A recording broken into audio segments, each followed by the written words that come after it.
Diva is a female version of a hustler, of a hustler, of a hustler. Diva is a female version of a hustler, of a hustler, of a hustler. Stop the track, let me say facts. I told you give me a minute and I'll be right back. 50 million around the world and they said that I couldn't get. I done got so sick and filthy with binges I can't spend. How you gonna be talking? You act like I just got a beat it. Been the number one diva in this game for a minute. I know you're at the play for the one that they call a queen. Every radio around the world know me 'cause that's where I'll be. Hey, hey,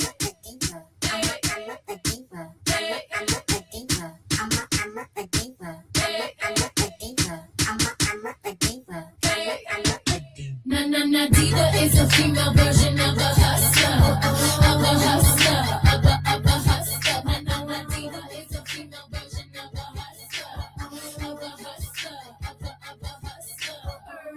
When he pull up, wanna pop my hood up, baby better have a six pack in the cooler.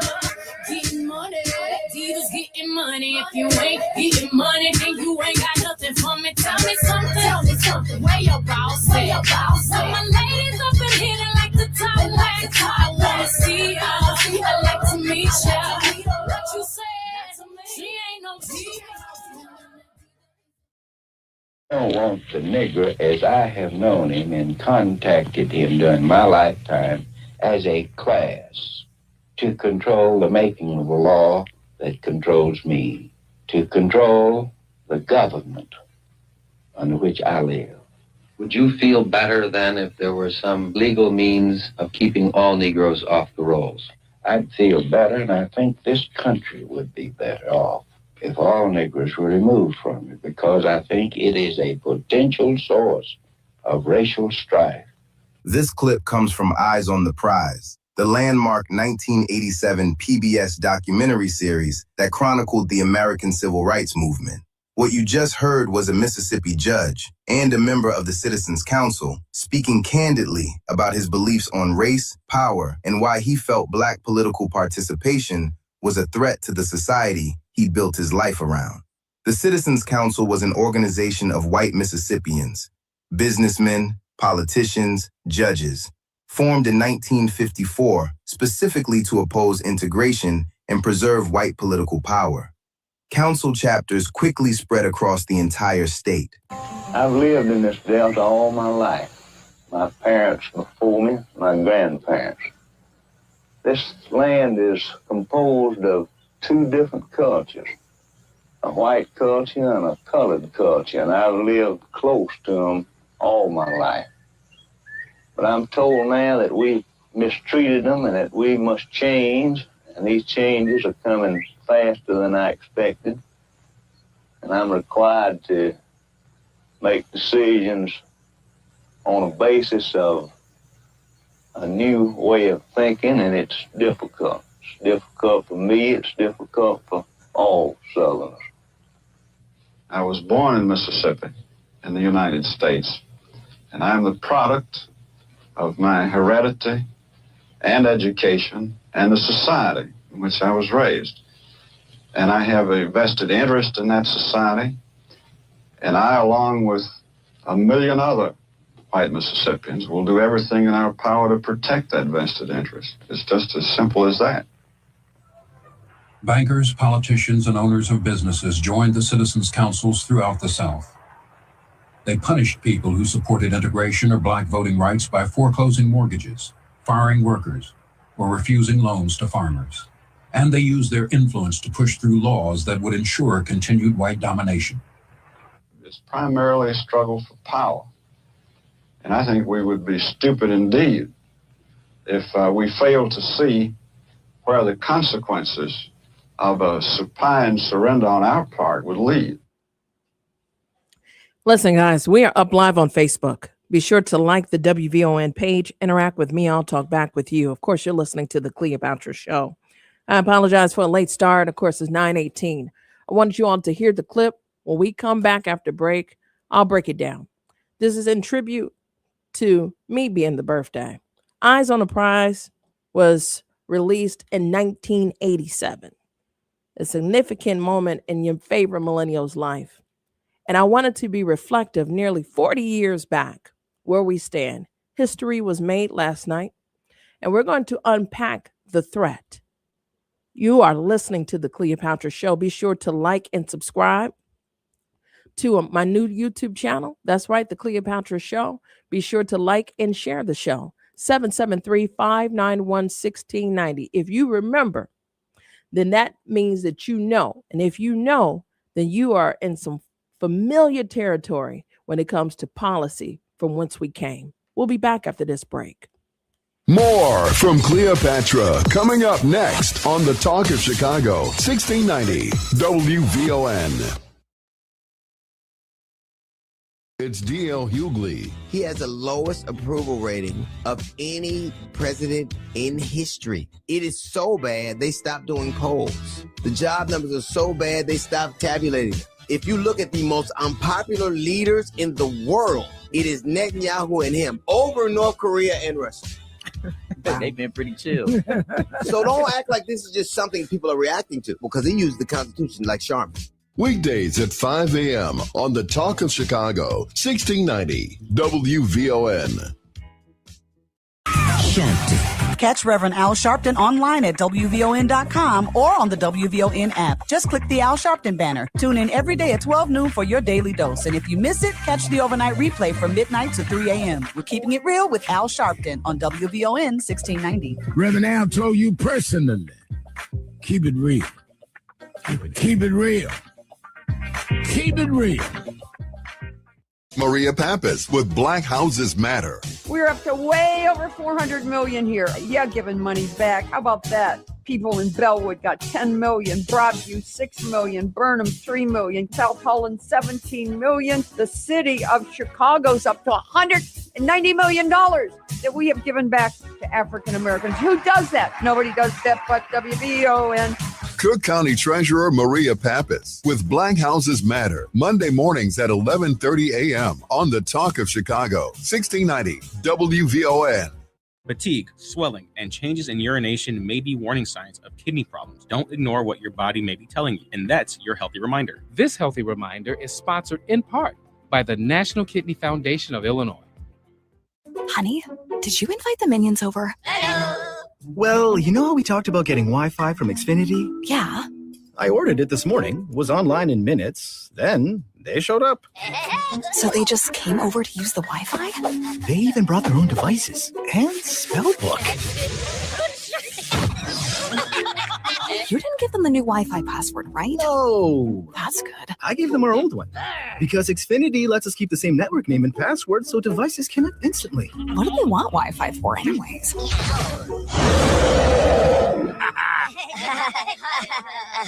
Better not to know. Plausible deniability. Get streaming or scheming instantly with same-day Wi-Fi from Xfinity. Plus, lock in one price for the most reliable fiber-powered Wi-Fi for 5 years. Guaranteed.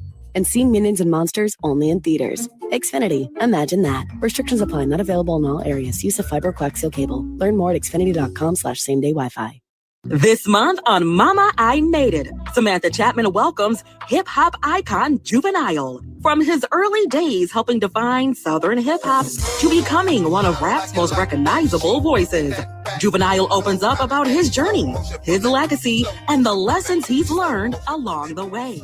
Don't miss this candid conversation with a true hip-hop trailblazer. Watch Mama, I Made It streaming now on Vaughn TV. Available on Roku, Amazon Fire, Apple TV+, the WVON app, or at VON.TV. Vaughn TV, for the culture, by the culture. It's Rufus Williams. The thrill of summer is finally here, which also means it'll be over before we know it. This fall, the Rufus Williams Travel Club is heading to Charleston, South Carolina, October 8th through the 12th. Join me as we experience the beauty, the brilliance, and the culture of one of America's most captivating cities. We'll enjoy the charm of the Lowcountry, breathtaking scenery, incredible cuisine, and the rich African-American history of Charleston. There will also be a few special surprises designed just for our group. So whether you're traveling alone, with family, or with friends, you'll be welcomed into an unforgettable experience filled with great people and great memories. Space is limited, and the best rates are right now. Simply go to WVON.com, click on the Rufus Williams Travel Club banner, and reserve your space. Advantage International is the official travel partner of the Rufus Williams Travel Club. Charleston, South Carolina, October 8th through the 12th. Travel with people, travel with purpose, travel with us.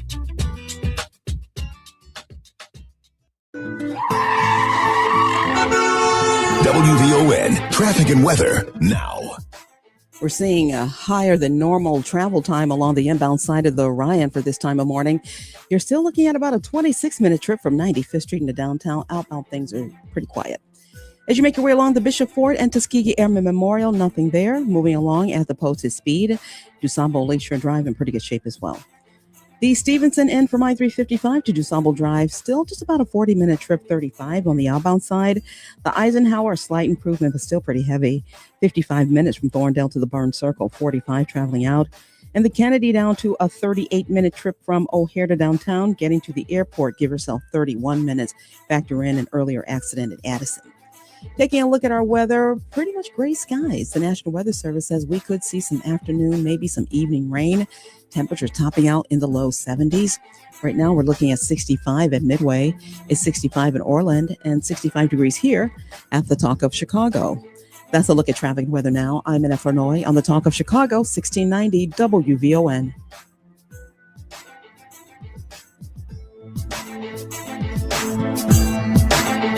And now back to the Cleopatra Show on the Talk of Chicago, 1690 WVON.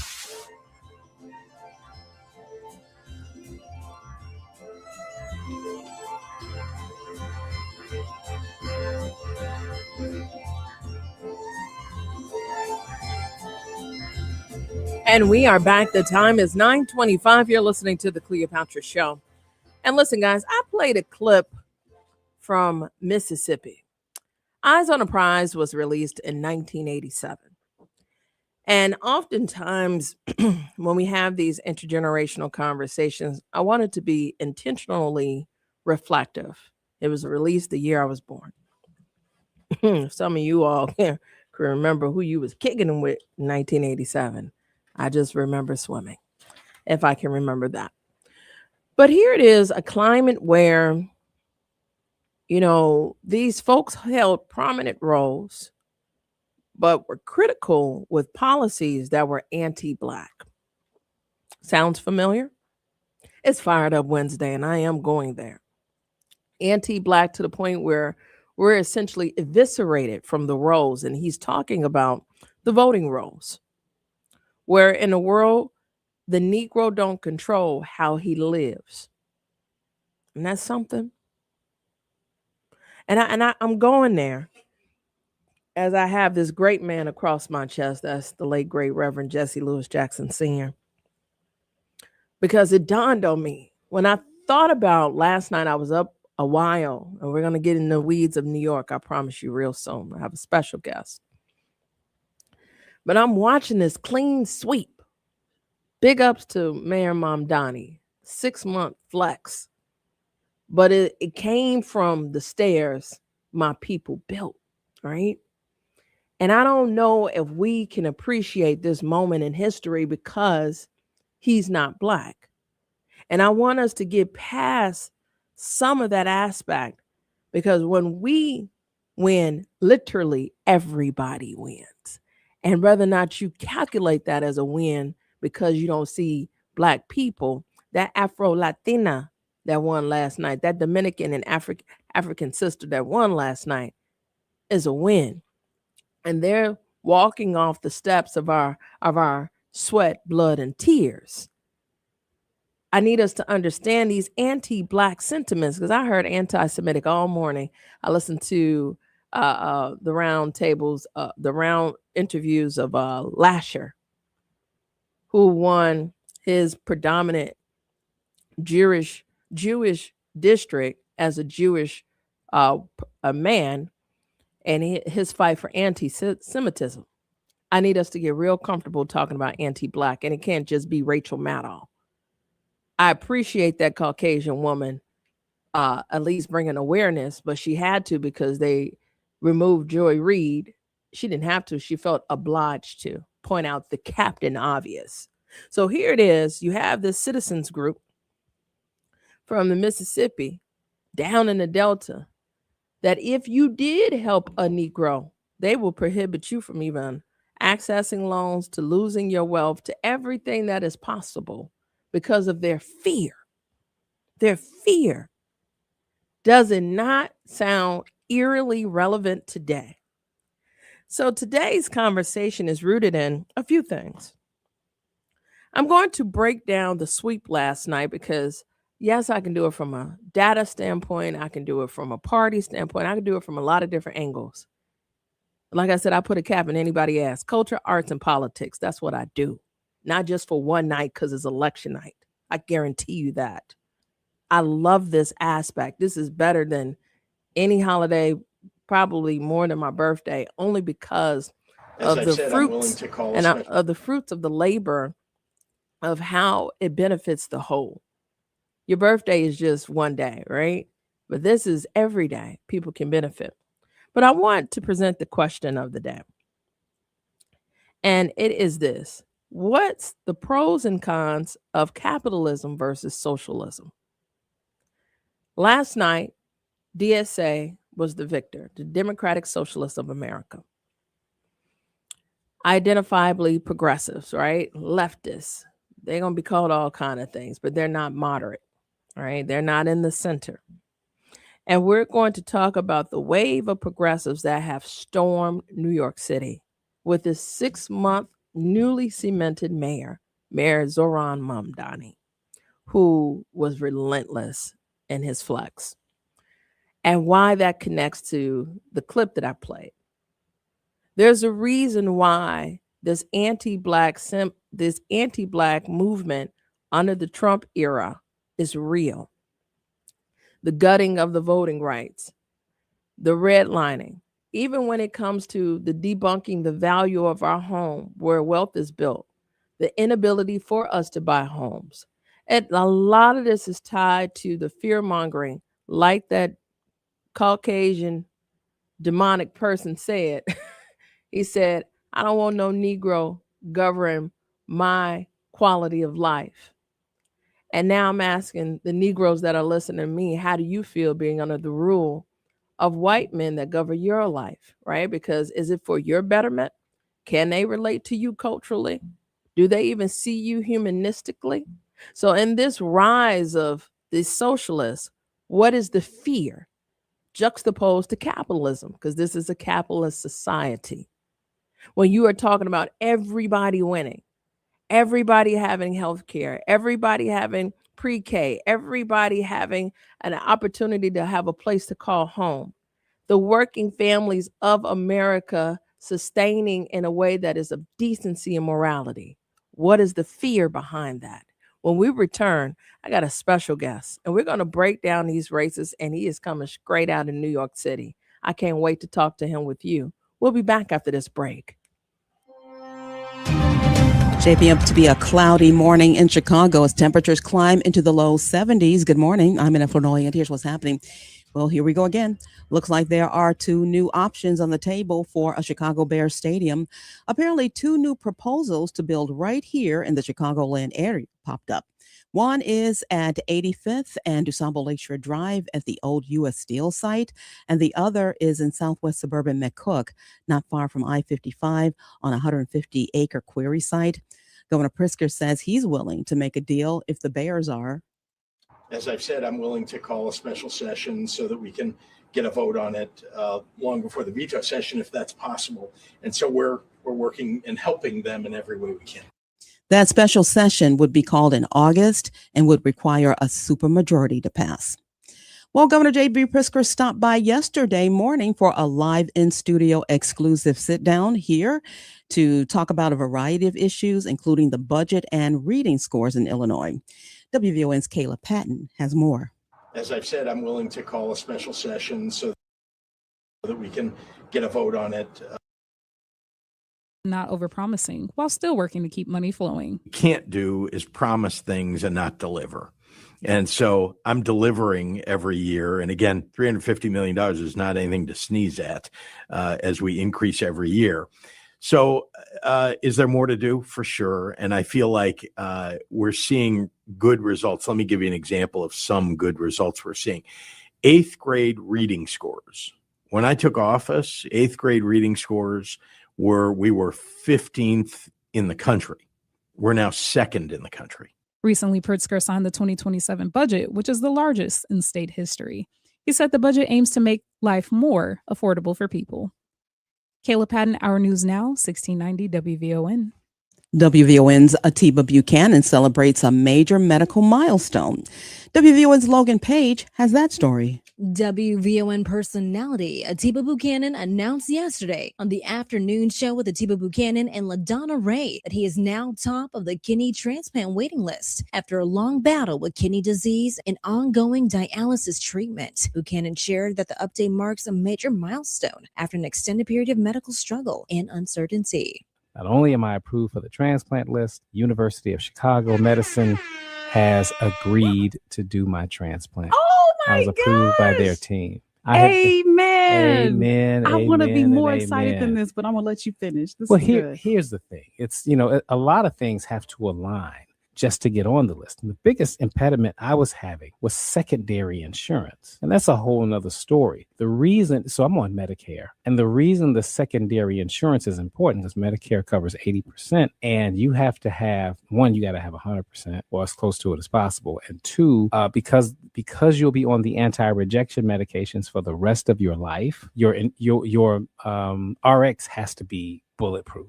His announcement highlights both the challenges of long-term dialysis and the hope that comes with moving to the top of the transplant list. Logan Page, Our News Now, WVON, 1690 AM. Good news for those who missed out on tickets to the sold-out Obama Presidential Center. A new block of tickets to the public is going on sale July 8th. The new ticket release will include visit from September through January 2027. Now, the museum portion is the only ticketed area, while the vast majority of the campus is free and open to the public.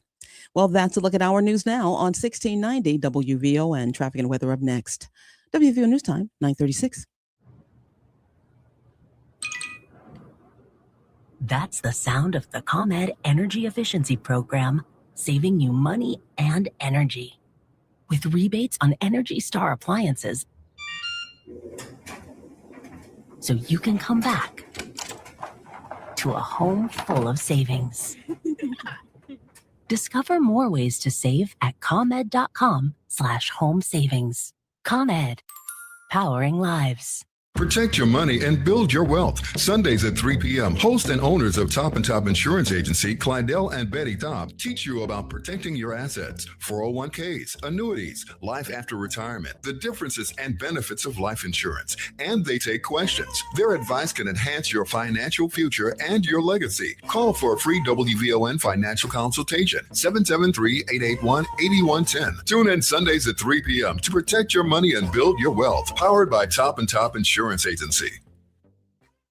This report is sponsored by Blindster.com. Thousands of homeowners have trusted Blindster.com for their blinds that are easy to order, affordable, and guaranteed to fit. You measure at home, install yourself, and enjoy blinds made exactly for your windows. Blindster.com. WVON traffic and weather now. Finally, those travel times are going down on the inbound side of the Ryan. You're looking at 23 minutes from 95th Street to downtown. Outbound things look pretty good. Still fairly quiet along the Bishop Ford and Tuskegee Airmen Memorial. As you make your way along DuSable Lakeshore Drive, you will move along at the posted speed. We're looking at a 35-minute trip along the Stevenson and from I-355 to DuSable Drive 35 traveling out. Still 55 along the Eisenhower from Thorndale to the Burns Circle. Outbound, give yourself 40. And the Kennedy, a 35-minute trip in from O'Hare to downtown, getting to the airport, still holding on to 31 minutes there.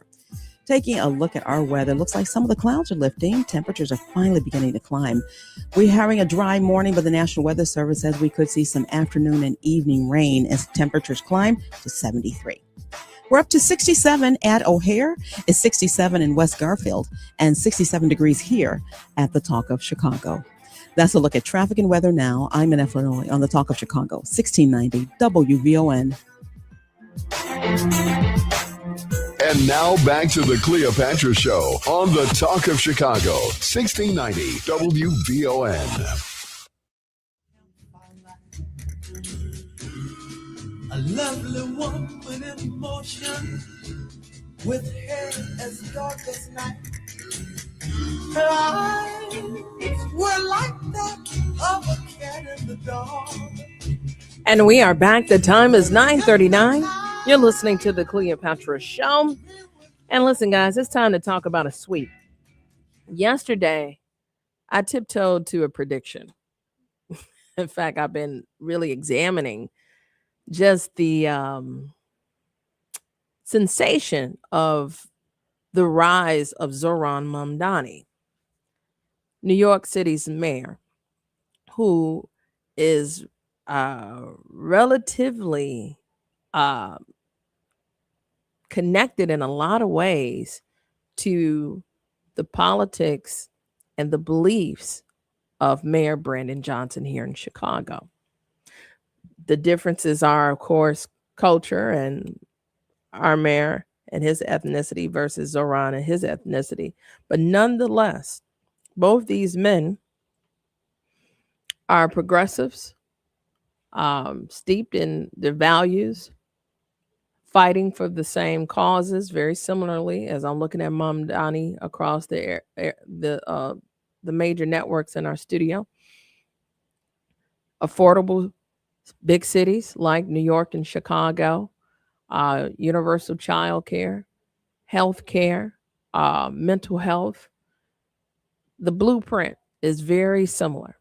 And why did I hone in and have honed in on New York so much is because New York is the number one big city in America, right? They're the forefront. In fact, for a lot of things, particularly those that are coming into this country, New York has always been that vessel, that portal, which makes them a melting pot from our preview. And then after that, you go to the West Coast, to Los Angeles, and then back in the Midwest. So that trifecta tells us a lot about what's on the horizon. And what's on the horizon is a rebuke of the current administration and the reality of the needs of people. And for your president of the United States of America to say affordability is a hoax is a slap in the face, particularly for New Yorkers, Chicagoans, and folks that live in Los Angeles, all three of whom face a rising and those that are unhoused, unwell, and unable to provide, many of whom work 2-3 jobs and are the fierce champions of working families in this country. So we have a lot of similarities, a lot. But here's the difference. Mamdani, 6 months in, flexed the big muscle. And not only was he the victor, but he gonna take the spoils too, which is all the notoriety that comes with when you fight, you win. On the live line is Jason Ponterotto, a reporter and content creator based in New York. And he covers the intersection of politics, education, business, public affairs with inequality. His work has been published in outlets like New York Amsterdam News, which is the oldest Black-owned paper, and we work closely with them, to NABJ, Black News and Views, Upscale Magazine, and a slew of others. But for what it's worth, I definitely want to talk to Jason because he was all in the weeds last night. Welcome to the Cleopatra Show. Thank you so much, Cleopatra. It's a real honor to be here. And a whole lot of news coming out of last night's election.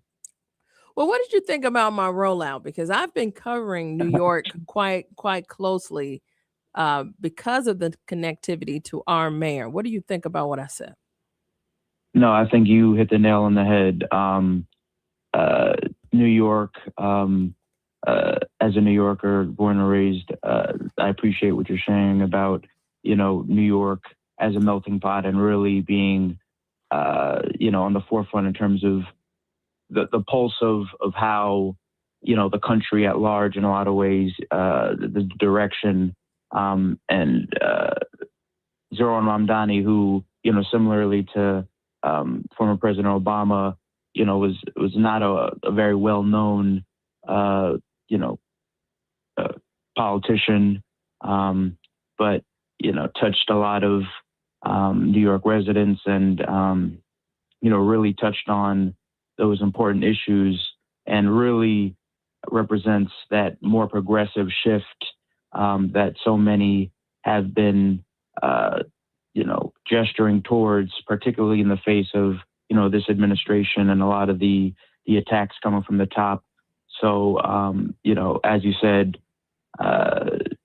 his victory and, subsequent victories with the candidates that he endorsed, which I'm sure we'll touch on from last night's primary elections in New York, really do speak to, that shift and that eagerness for a more, forthright sort of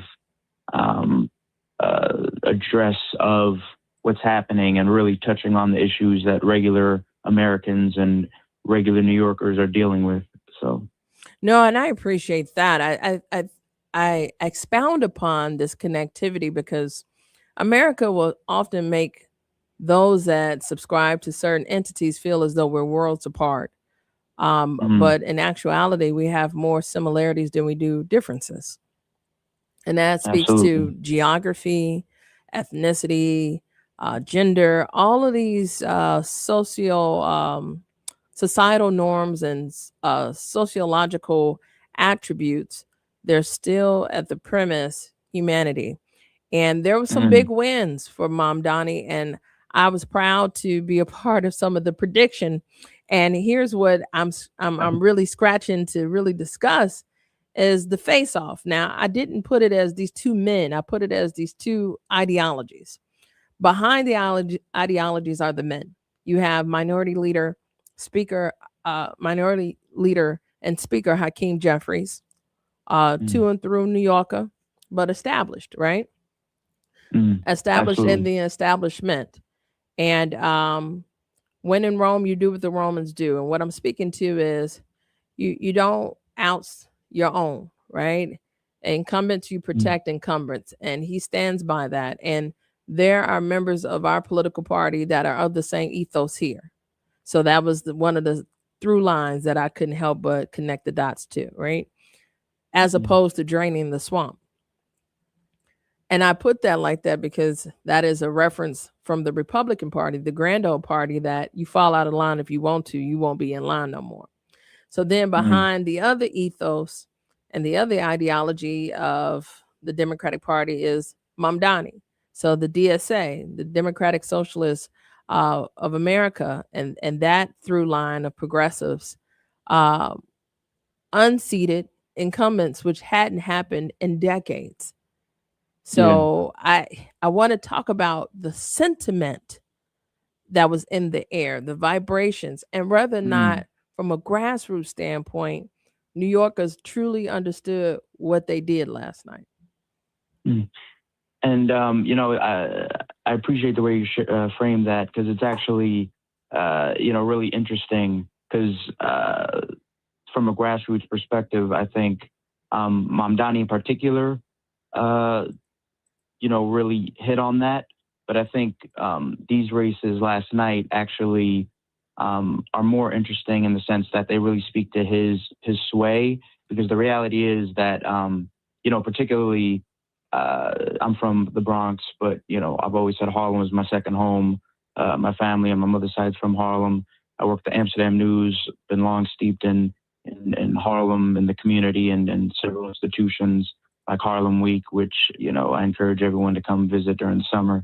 But, and it's funny because a Black reporter from Pix 11 News last night, I was just really steeped into all the election coverage last night as well. And a Black reporter reminded me that, I knew this, but, that district that candidate Darlisa Avila Chevalier, similar to Mamdani in the sense that she's, a new face, but different from Mamdani in the sense that she never actually has really been in politics or served.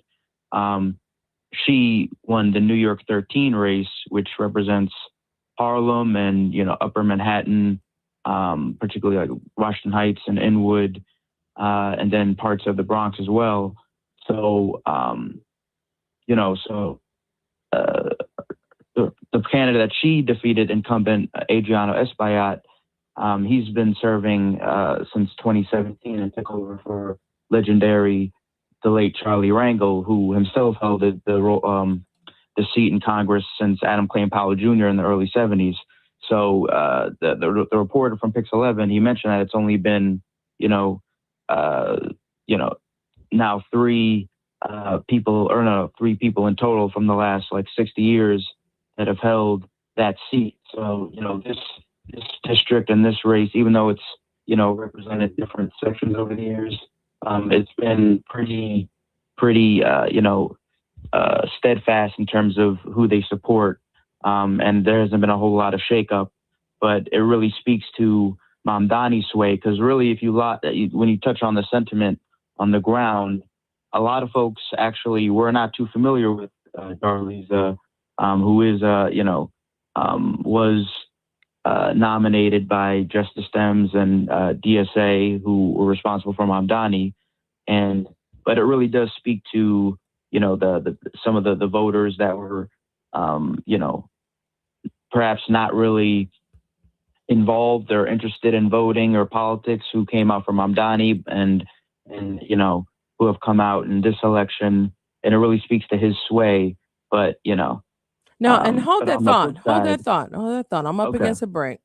And you had a little bit of an audio snag, but when we come back, he's saying this way, we will say swag. I'm trying to tell you, we're more connected than you like to believe. But Mamdani, I text my super producer once the suite was finito, and I said, he the man, right? And that's just the bottom line. Anytime you can come in newly cemented and blow back folk that have been rooted, because we're going to get to the big picture of the Latino caucus, the Hispanic caucus, and to oust him. I mean, she dug deep for that weed, but she was not alone. And I want to talk about the Justice Dem. So when we come back, we're kicking it with Jason. Jason, to and through New Yorker, wrote for the New York Amsterdam, and we are looking back to last night, but I won't look back too much longer because we are moving forward with a whole new party, and that is coming straight out of New York. We'll be back. More from Cleopatra coming up next on the Talk of Chicago, 1690 WVON.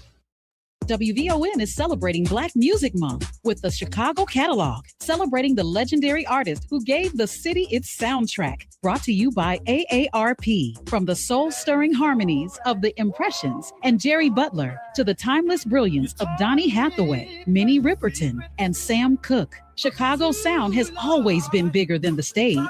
We're honoring the funk and fire of Earth, Wind, and Fire, the unmatched voice of Shaka Khan, the poetry and power of Curtis Mayfield, and the global movement born from Chicago house music. The Chicago Catalog is more than a music series. It's a love letter to the artists, innovators, and culture shapers who turned Chicago into one of the greatest music cities in the world. The Chicago Catalog is an exclusive feature of WVON and brought to you by AARP, a proud supporter of Black Music Month.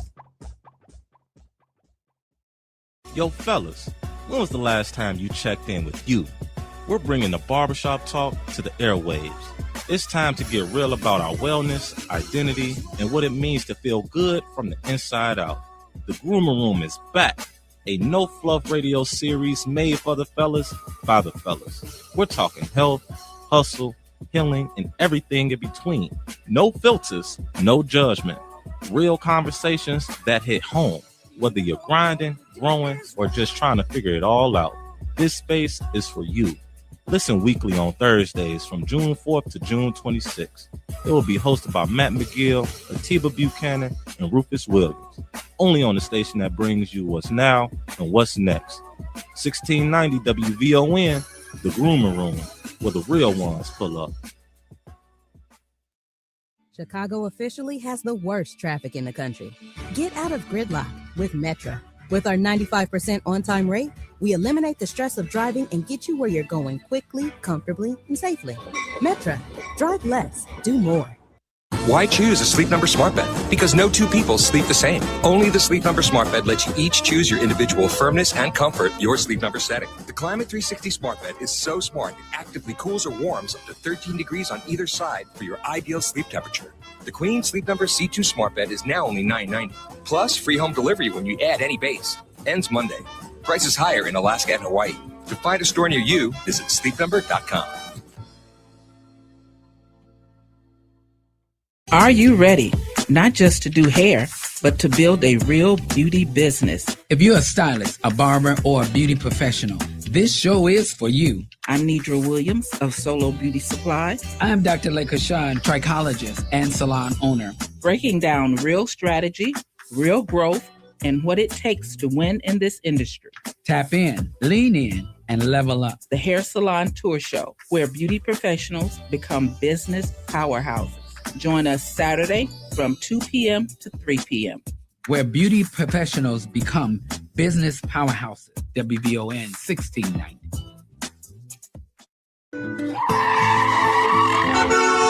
WVON traffic and weather now. We're seeing travel times come down across the board, except for the Ryan. That inbound trip from 95th Street to downtown, just about a 24-minute trip. Outbound things are just fine. Elsewhere, as I mentioned, we're looking at normal travel times. Taking a quick look at our weather, cloudy skies. The National Weather Service says we could soon see some rain in our area. Temperatures are expected to climb into the low 70s. 73 is our official high, 57 our low tonight. Still holding steady in the upper 60s. It's 67 at Midway, 67 in West Inglewood, and 67 degrees here at the Talk of Chicago. That's a look at traffic and weather now. I'm Annette Fernoy on the Talk of Chicago, 1690 WVON. And now back to the Cleopatra Show on the Talk of Chicago, 1690 WVON.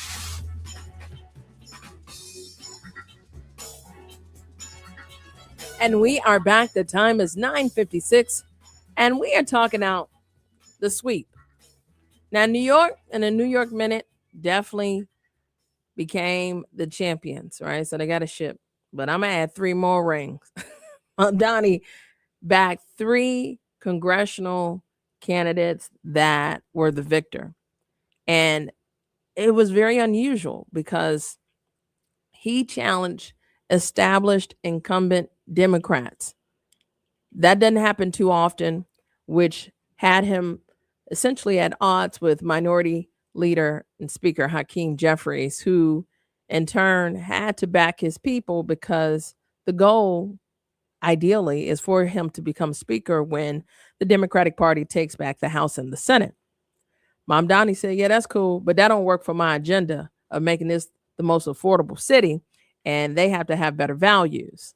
Now, I can't speak for Mamdani because I'm not hired as a spokesperson, but I'm well read about this, brother. And who can help back me up and let you all know if I said anything out of line is Jason. Jason, am I about accurate when it came to the politics and the policy agenda of your mayor, Zohran Mamdani? No, I think you absolutely are. I think Mamdani and other folks, represent sort of, while there is a shared, ground of, left-leaning, sort of policies and agenda that folks like Mamdani and Hakeem Jeffries can come together on, there is a sense that, there needs to be more of a focus on, real issues affecting people and not just, more safe status quo sort of, methodology in terms of how to address what's going on. So I think you're accurate in that. But yeah, I think on the flip side, as we touched on, the election results really do highlight his sway, because as I was mentioning, I think a lot of folks were not too aware of, in particular, New York 13 candidate who is by a slim margin, but still victorious, Darlise Village Chevalier. But I think and I'm not sure if you're going to touch on this, but I think there is a bit of, particularly because the district that she represents, majority Black and Latino, Harlem being the large swath of the Black population of the district, and then further up, which she will represent seemingly, if she wins in November, will be, Latino population, so Latino and Black in that district that she represents. So, but a lot of the sentiment that I was, hearing, certainly happy for, a more progressive candidate, but also that there wasn't a whole lot of outreach, particularly to Harlem and Black Harlem in terms of from the camp. And Darlisa is Afro-Latino, Latina, similar to Espaillat. So I think there was more of in terms of the strategy, in terms of it was perhaps seen to be to reach out to the more, Dominican and Latino voters beyond Harlem and Washington Heights and Inwood and parts of the Bronx.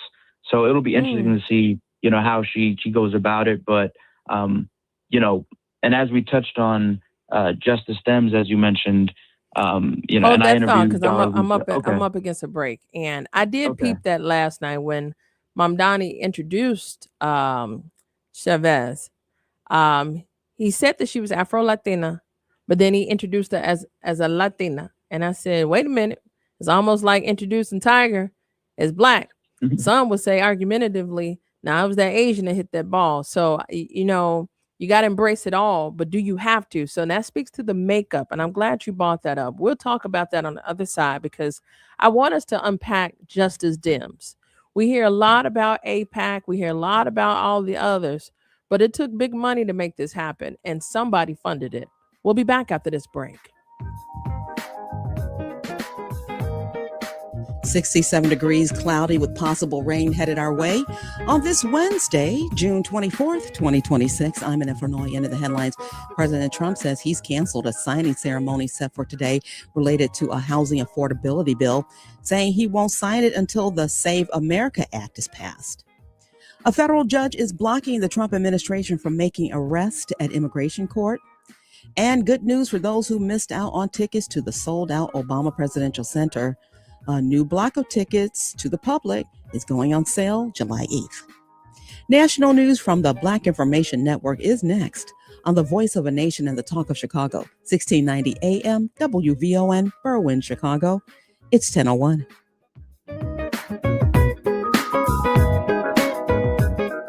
VIN News Now. At least 13 people were injured in a drive-by shooting on Chicago's South Side with no arrest yet. This man was on his front porch when the shots rang out. I was a little scared, but, by you hearing the shots, you just run and duck and hide. So that's all I did. Mayor Brandon Johnson says the city is working overtime to combat illegal guns after a violent weekend left 33 people shot, including 6 killed. 2 Florida teachers who used racial slurs will be allowed back in the classroom after a school board vote. 1 additional teacher was not reinstated as concerns remain about accountability and creating a safe environment for students.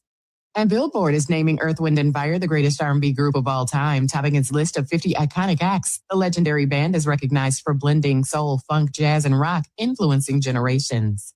Get BIN News now on demand 24/7 on the iHeartRadio app.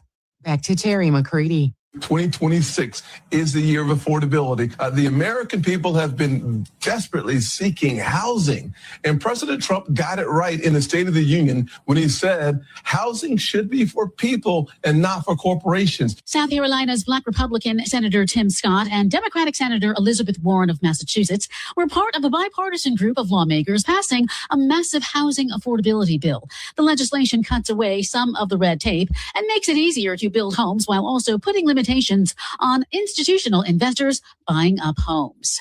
Brad Lander winning the Democratic primary for New York's 10th congressional district. Something quite beautiful has happened. People are excited by the idea of a politics that's more collaborative. They like the idea of a Muslim New Yorker and a Jewish New Yorker campaigning together. They want a city that leaves those bitter, sour, corrupt politics of the past behind. Lander talking about the primary last year. He was backed by Democratic Socialist New York City Mayor Mayor Mamdani, and he defeated incumbent Congressman Dan Goldman. Lander is one of a handful of candidates backed by the mayor. Mamdani is backing fellow socialists in these primaries, but Lander does not label himself a socialist, but rather a Democratic progressive.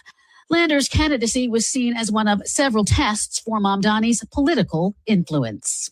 And the victories continuing with Claire Valdez winning the Democratic primary for New York's 7th Congressional District. She was endorsed by Mamdani and defeated Antonio Reynoso and Julie Wan. Valdez is a self-described Democratic socialist and ran on a pro-Palestinian platform advocating for an arms embargo on Israel. In Maryland, Black state delegate Adrian Bofo has won the Democratic primary for the 5th Congressional District, succeeding retiring Congressman Steny Hoyer. Bofo defeated Black opponents Quincy Beribe and former Capitol Police officer Harry Dunn. Maryland's Black Governor Wes Moore was nominated for a second term, keeping a primary challenge at bay from Eric Felber, a Bethesda physician.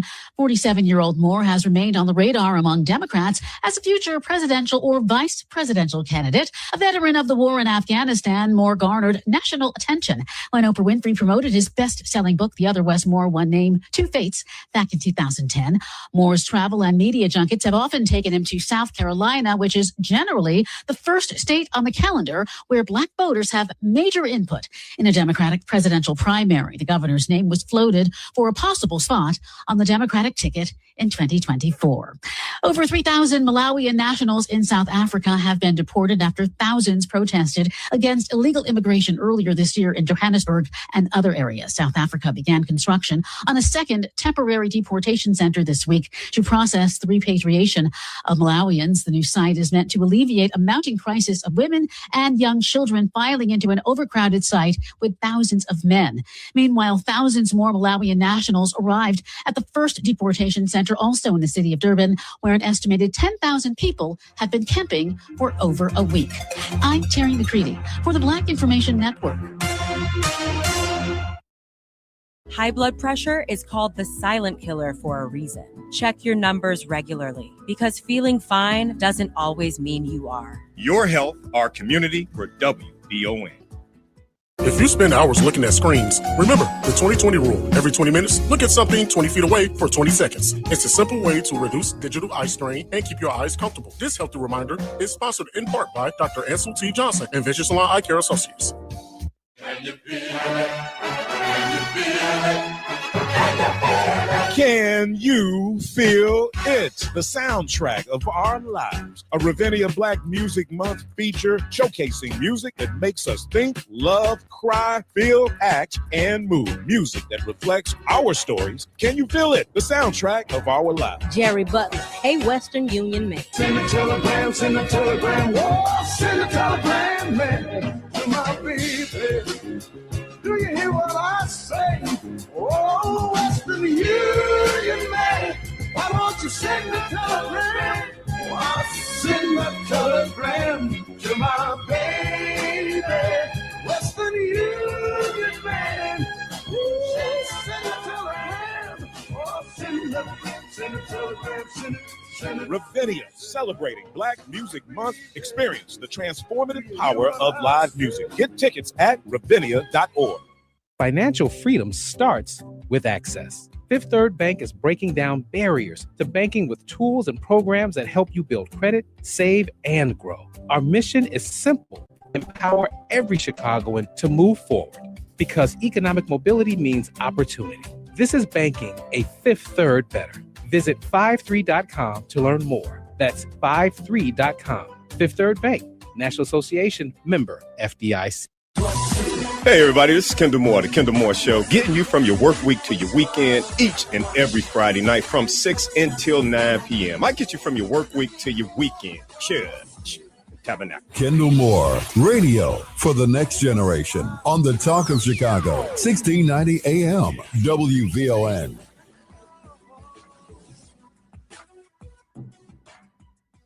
This report is sponsored by Blindster.com. Thousands of homeowners have trusted Blindster.com for their blinds that are easy to order, affordable, and guaranteed to fit. You measure at home, install yourself, and enjoy blinds made exactly for your windows. Blindster.com. WVON traffic and weather now. Travel times just bumped up along the inbound Ryan from 95th Street to downtown, now 31 minutes. There's no report of an accident. We're just looking at high volumes of traffic there. Outbound things are just fine. As you make your way along Tuskegee Airmen Memorial and the Bishop Ford, you'll move along at the posted speed, and things remain pretty quiet along DuSable Lakeshore Drive each way. Taking a look at our weather, pretty much gray. The National Weather Service says we could see rain by this afternoon, maybe even more later this evening. Temperatures climbing into the low 70s. 73 is our official high, 57 our low tonight. Temperature still steady in the upper 60s. 69 degrees at Midway is 69 in Calumet Park and 69 degrees here at the Talk of Chicago. That's a look at traffic and weather now. I'm Annette Flournoy on the Talk of Chicago, 1690 WVON. Celebrate the freedom to be. Happy Pride Month. We are WVON.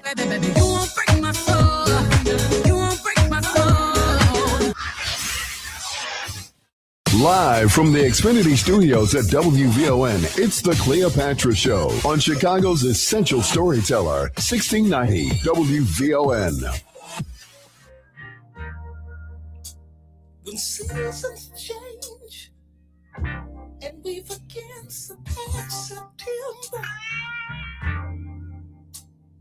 a lot of scars that kinda scare you to remember. Scarlet times.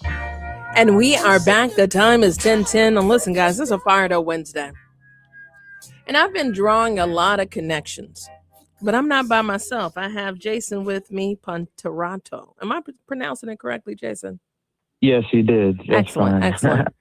And this brother has been all around that beat like sprinkles when it comes to transcribing history. I want us to understand and contextualize what journalism means.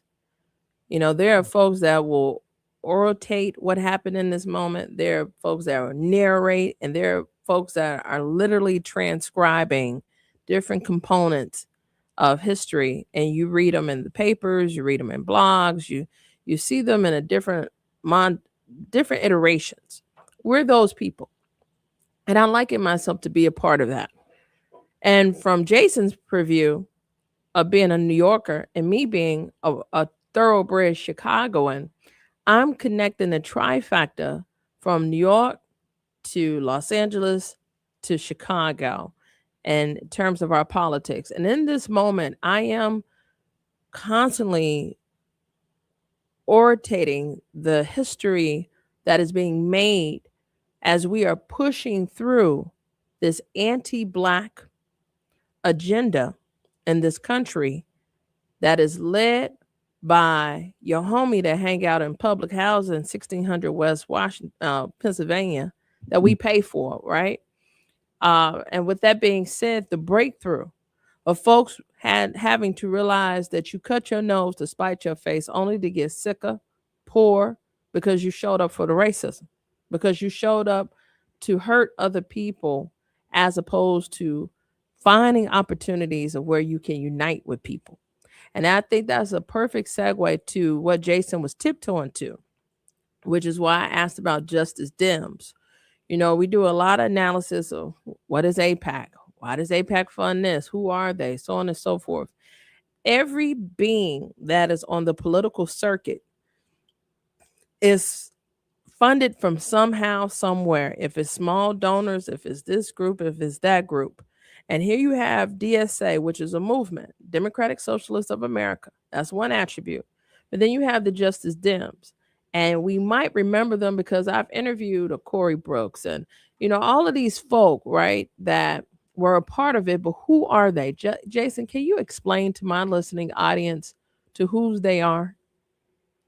So Justice Dems, Justice Dems, they've been sort of the pushback against, as far as lobbying groups go, a pushback against the more corporate establishment sort of lobbying groups like AIPAC, Justice Dems, and Democratic Socialists of America have really been, on the more left-leaning side of things, and they endorsed Daraliza Chevalier and some of the other candidates, and they definitely, they and DSA have definitely been a major voice in terms of Zoran Mamdani's rise, and speaking to a lot of that pushback against the status quo and corporate interest and establishment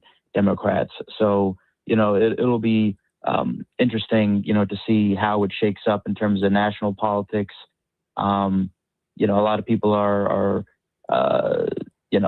mentioning if Zoran Mamdani in particular would have national sort of if he has his eyes set for the presidential race in particular, after he would finish as mayor. And I think a lot of New Yorkers would say, not so fast. We have a lot of issues here at home that we have to settle, that we voted for Mamdani. These are voters I'm talking about that we voted for that still have to get taken care of. So I don't think New Yorkers would be so happy to give up Mamdani just yet. But my husband reminds me he can't. He wasn't born here.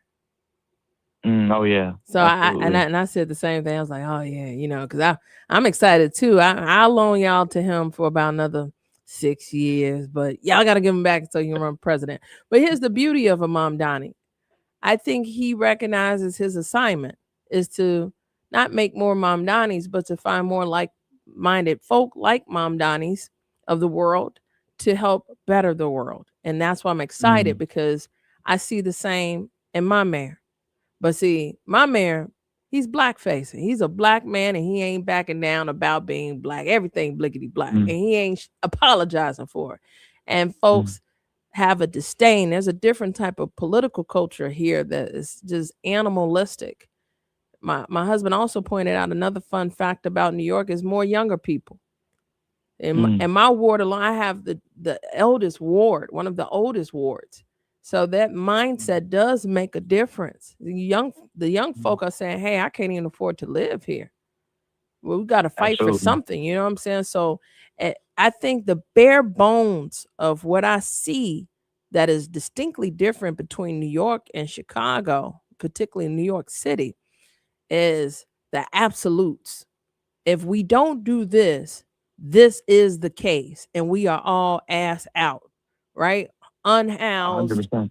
Out here, and how many more jobs can our work to survive here? So the reality is just life or death.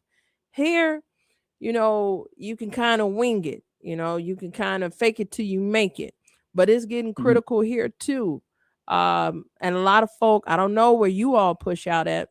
I got cousins in Iowa. I got family in Minnesota. I have family that have moved out to boohoo white America, Wisconsin, and others because they can't survive here.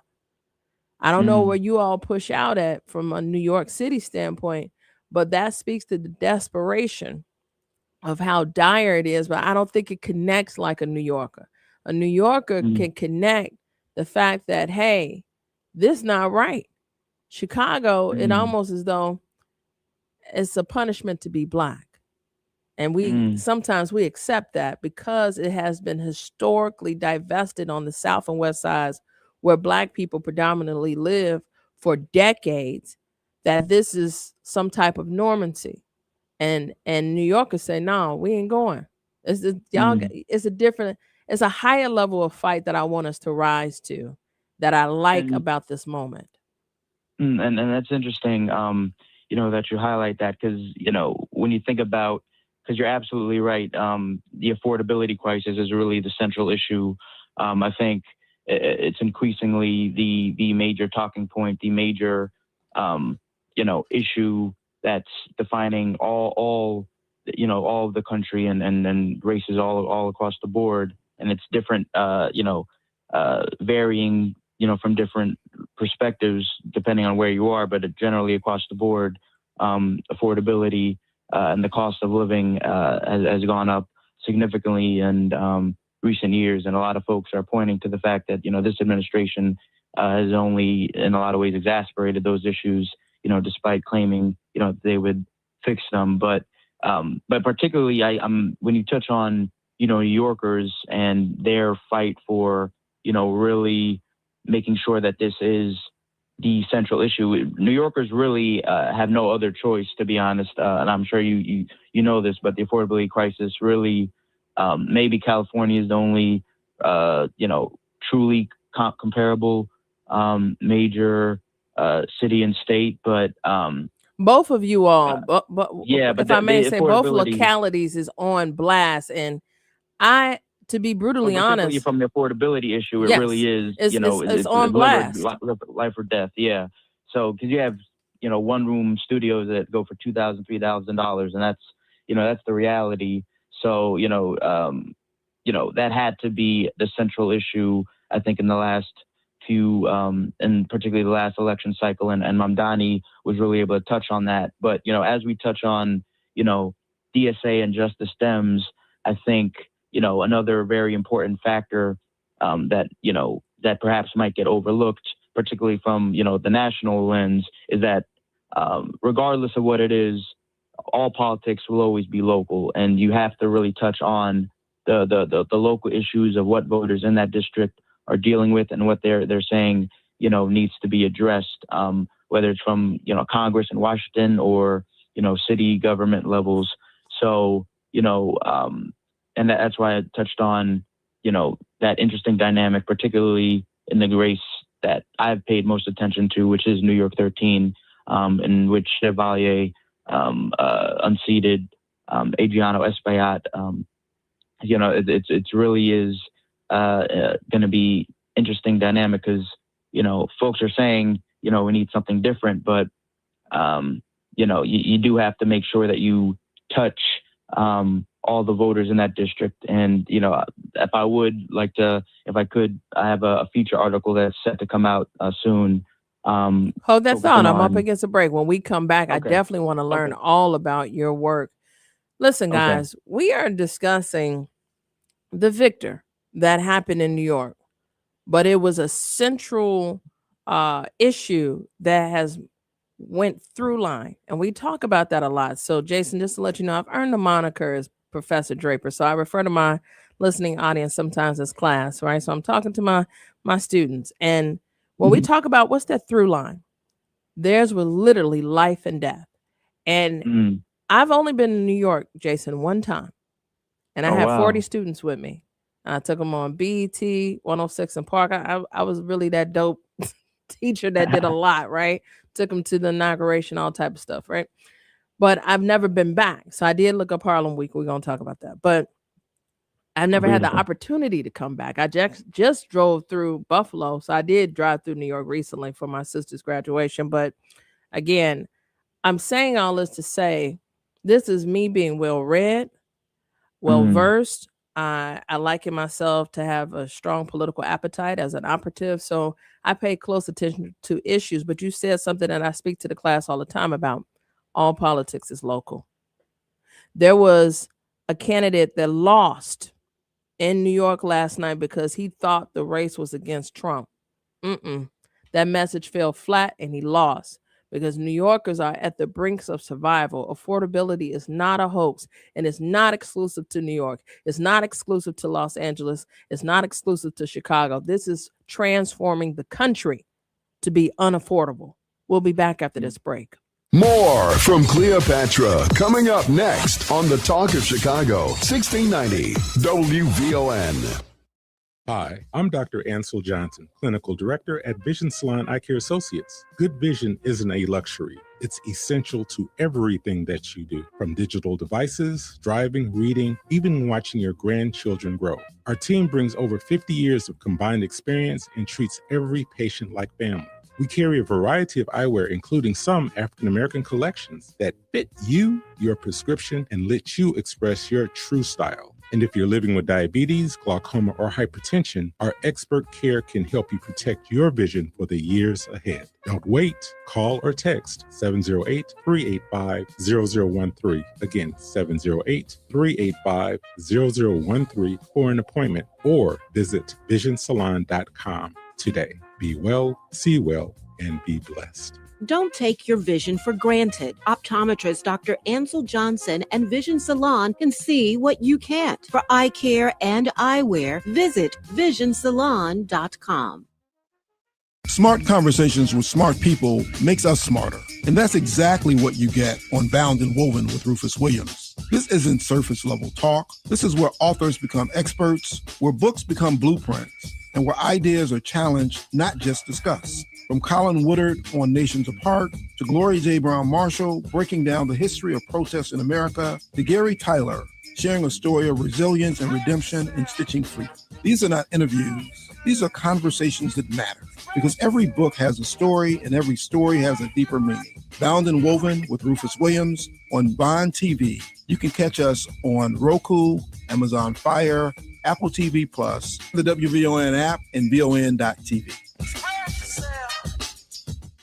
This month on Mama, I Made It, Samantha Chapman welcomes hip-hop icon Juvenile. From his early days helping define Southern hip-hop to becoming one of rap's most recognizable voices, Juvenile opens up about his journey, his legacy, and the lessons he's learned along the way. Don't miss this candid conversation with the true hip-hop trailblazer. Watch Mama, I Made It streaming now on Vaughn TV. Available on Roku, Amazon Fire, Apple TV Plus, the WVON app, or at VON.TV. Vaughn TV, for the culture, by the culture. These statements have not been evaluated by the Food and Drug Administration. This product is not intended to diagnose, treat, cure, or prevent any disease. What's up? I'm tired of feeling so bloated. That used to be me. Then I got this. Align Bloating Relief plus food digestion. A probiotic, right? Yeah, it works naturally with your gut to help soothe occasional bloating and gas. Plus, it has vitamin B12 to aid digestion by helping convert food to cellular energy. 2 benefits, 1 capsule. Align Bloating Relief plus food digestion from the #1 doctor-recommended probiotic brand. Get $5 off at alignprobiotics.com. Hello, Chicagoland. This is your main man, Tio, Mr. Ceasefire Hardiman.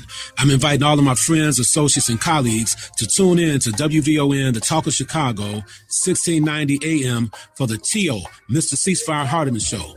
This show will cover all the hottest topics, including politics, reducing gun violence, and so much more, right here every Sunday morning from 6 a.m. to 7 a.m. on the Talk of Chicago, 1690 AM, WVON. Thank you.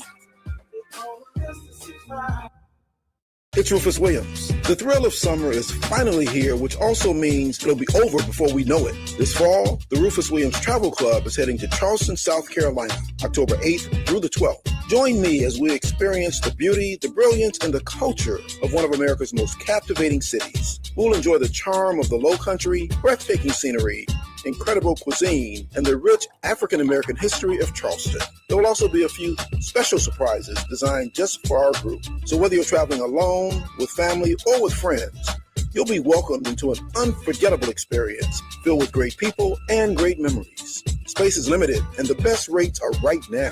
Simply go to WVON.com, click on the Rufus Williams Travel Club banner, and reserve your space. Advantage International is the official travel partner of the Rufus Williams Travel Club. Charleston, South Carolina, October 8th through the 12th. Travel with people, travel with purpose, travel with us.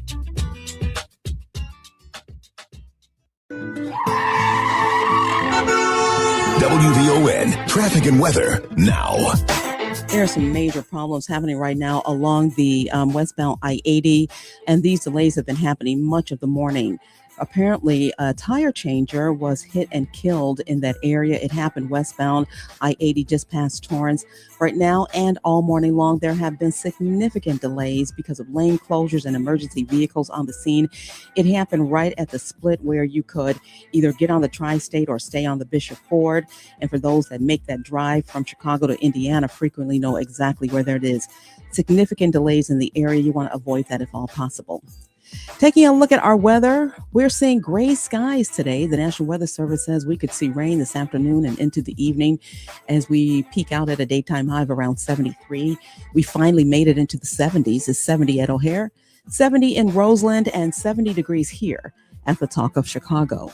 That's a look at traffic and weather now. I'm Annette Flanoy on the Talk of Chicago, 1690 WVON.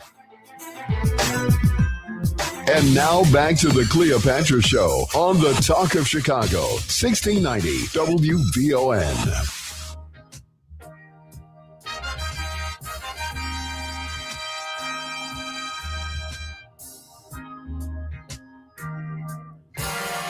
And we are back. The time is 10:28. And listen, guys, we're talking to Jason Ponterotto, who has a wealth of experience, not only as a journalist, but a New Yorker. And we've been talking about the sweep. That's right. Congressional Districts 7, 10, and 13. They won big. They won big because Mayor Mamdani definitely backed them in a special way. And the Justice Dems came to save the day. For some that know, they were not relatively known. But what was known was their work, and clearly it was respected by the mayor. And sometimes, Jason, I think about this as Mamdani was beating his drum, and clearly the politics of a Mamdani is very similar to that of a Mayor Johnson here, Brandon Johnson. Would he have the same opportunity? In Chicago, we just different. Chicago politics is a little bit more aggressive, but what is on the table for New Yorkers is literally life or death. And for what it's worth, I want to bring you back to talk about the analysis, the breakdown from a demographic standpoint, because you were tiptoeing to it. You have an Afro-Latina who was the victor. However, the Black aspect of her district were not truly as engaged as the Latino component of her district. And when I listen to that and I look at the demographics of who turned out the vote, where, how, median income, it does speak volumes in terms of deliverables. And she'll have 2 years to kind of prove what she's going to do and how she's going to bring change. But AOC won big. She's Puerto Rican, 89%. That is a real, that says a lot to the sentiments of folks that are really feeling her. That is huge. So I have to have you back to really look at the outlook of the lens of this. But what do you expect, when it comes to the reform on affordability? I think that will be the central question. Because the reality is, and as we touched on, all politics is local.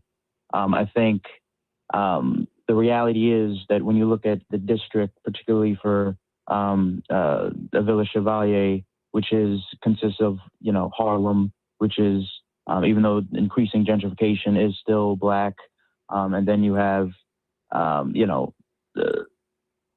little further up northern Manhattan with Inwood and Washington Heights. Dykeman, which are predominantly Latino, and then you have parts of the Bronx. So you really can't afford to, not to pay attention to what those voters are saying. So it will be interesting to see, what she is able to do if she is the victor. But, for folks that are not in New York, Brandon Johnson definitely, he's definitely been on it in a lot of ways in terms of, speaking to, Black Chicagoans and touching on those kinds of important issues from my lens, but I'm sure, there are a lot of different varying opinions, but, for folks not in New York. Hold that thought, Jason. Hold that thought. Okay. I'm up against a break, and when we come back, I definitely want you to talk about your work, but I want you to get through your explanation. We'll be back.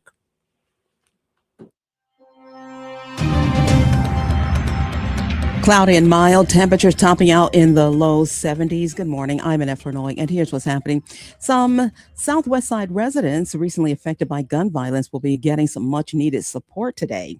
CPD Victim Services is setting up an emergency assistance center at Trinity United Church of Christ on West 95th Street to provide trauma care for those exposed to violence. Reverend Dr. Otis Moss III is encouraging residents to use the important services being offered.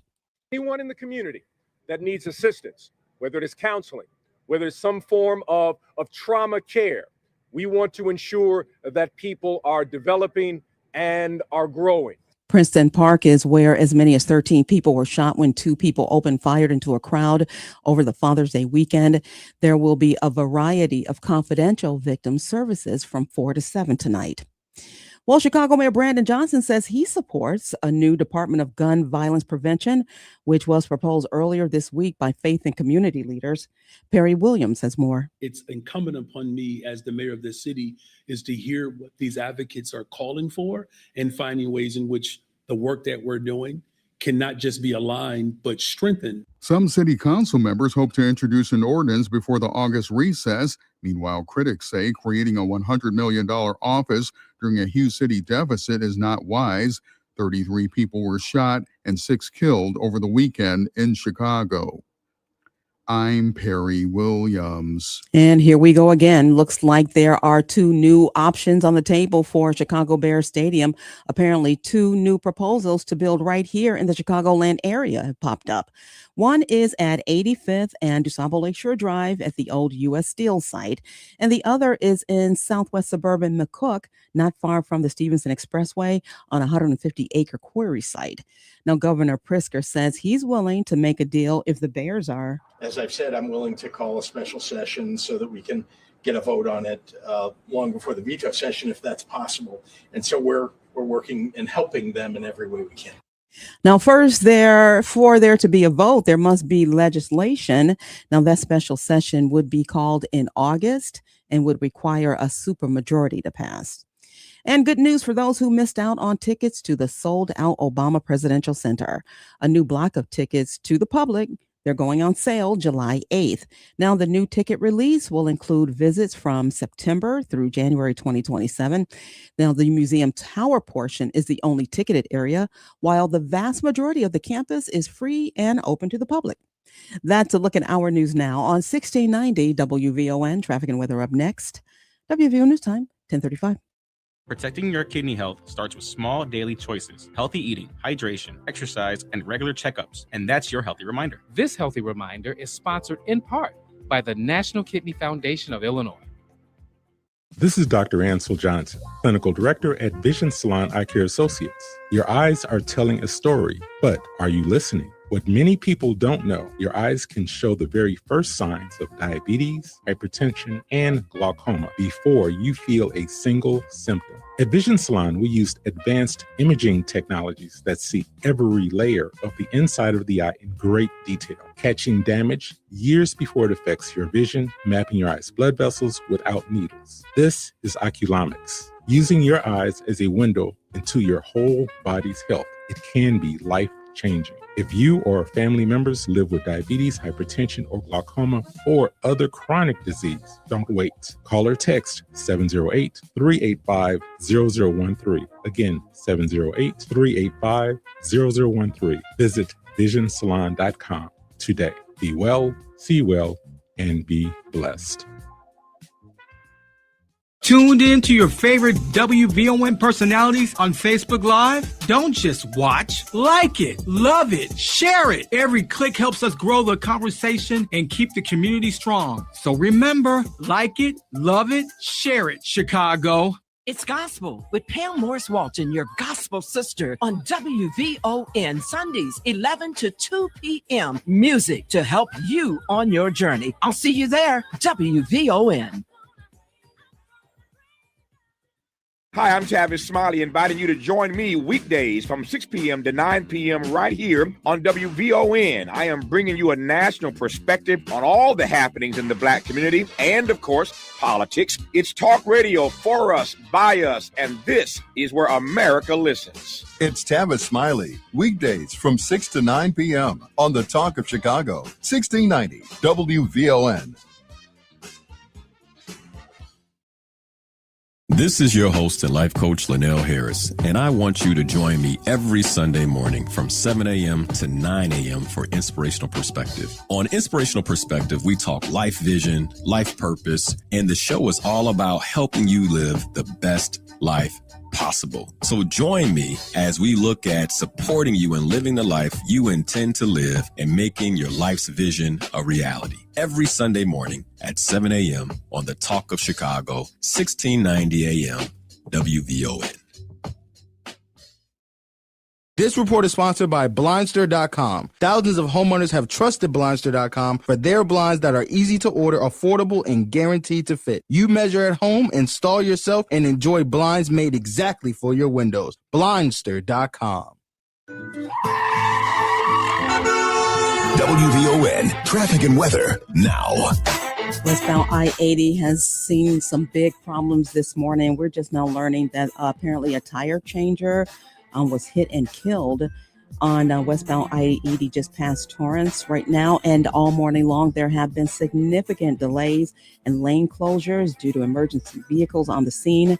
It happened right there at the split where you could either get on the Tri-State or stay on the Bishop Ford. Right now, we are seeing some major delays and traffic at a standstill from Klein all the way to the Indiana side. Taking a look at our weather, cloudy skies. The National Weather Service still tracking possible rain that could be headed our way this afternoon and into the evening hours. We're looking at a daytime high of around 73, a low tonight of 57. Temperatures finally climbing into the 70s. We've made it up to 71 at Midway. It's 71 in River Oaks and 71 degrees here at the Talk of Chicago. That's a look at traffic and weather now. I'm Annette Flournoy on the Talk of Chicago, 1690 WVON. And now back to the Cleopatra Show on the Talk of Chicago, 1690 WVON. People get ready, there's a train a-coming.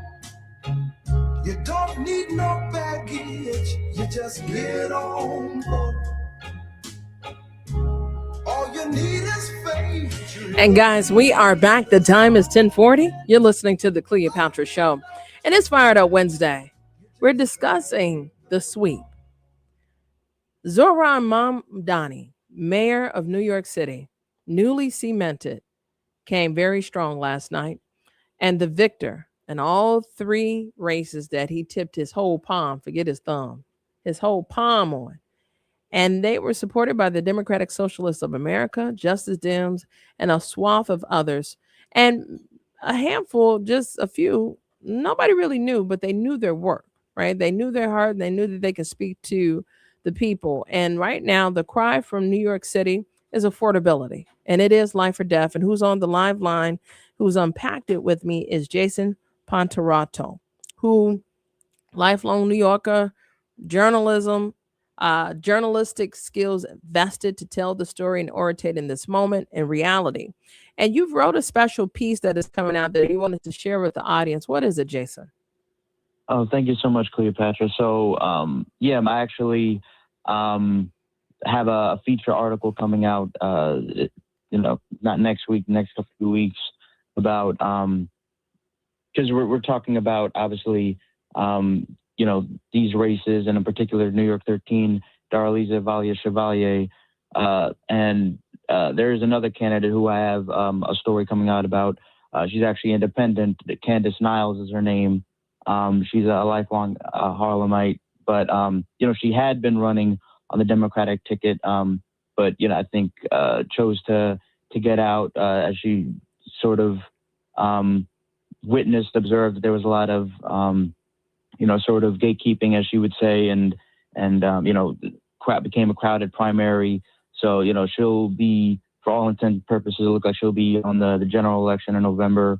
But Candace Niles in particular, and this is what I like to explain for folks not in New York, that it's a little bit more nuanced in terms of when you think about sort of what's happening. It's not so simple or black and white as, corporate established Dems versus, DSA and Justice Dems.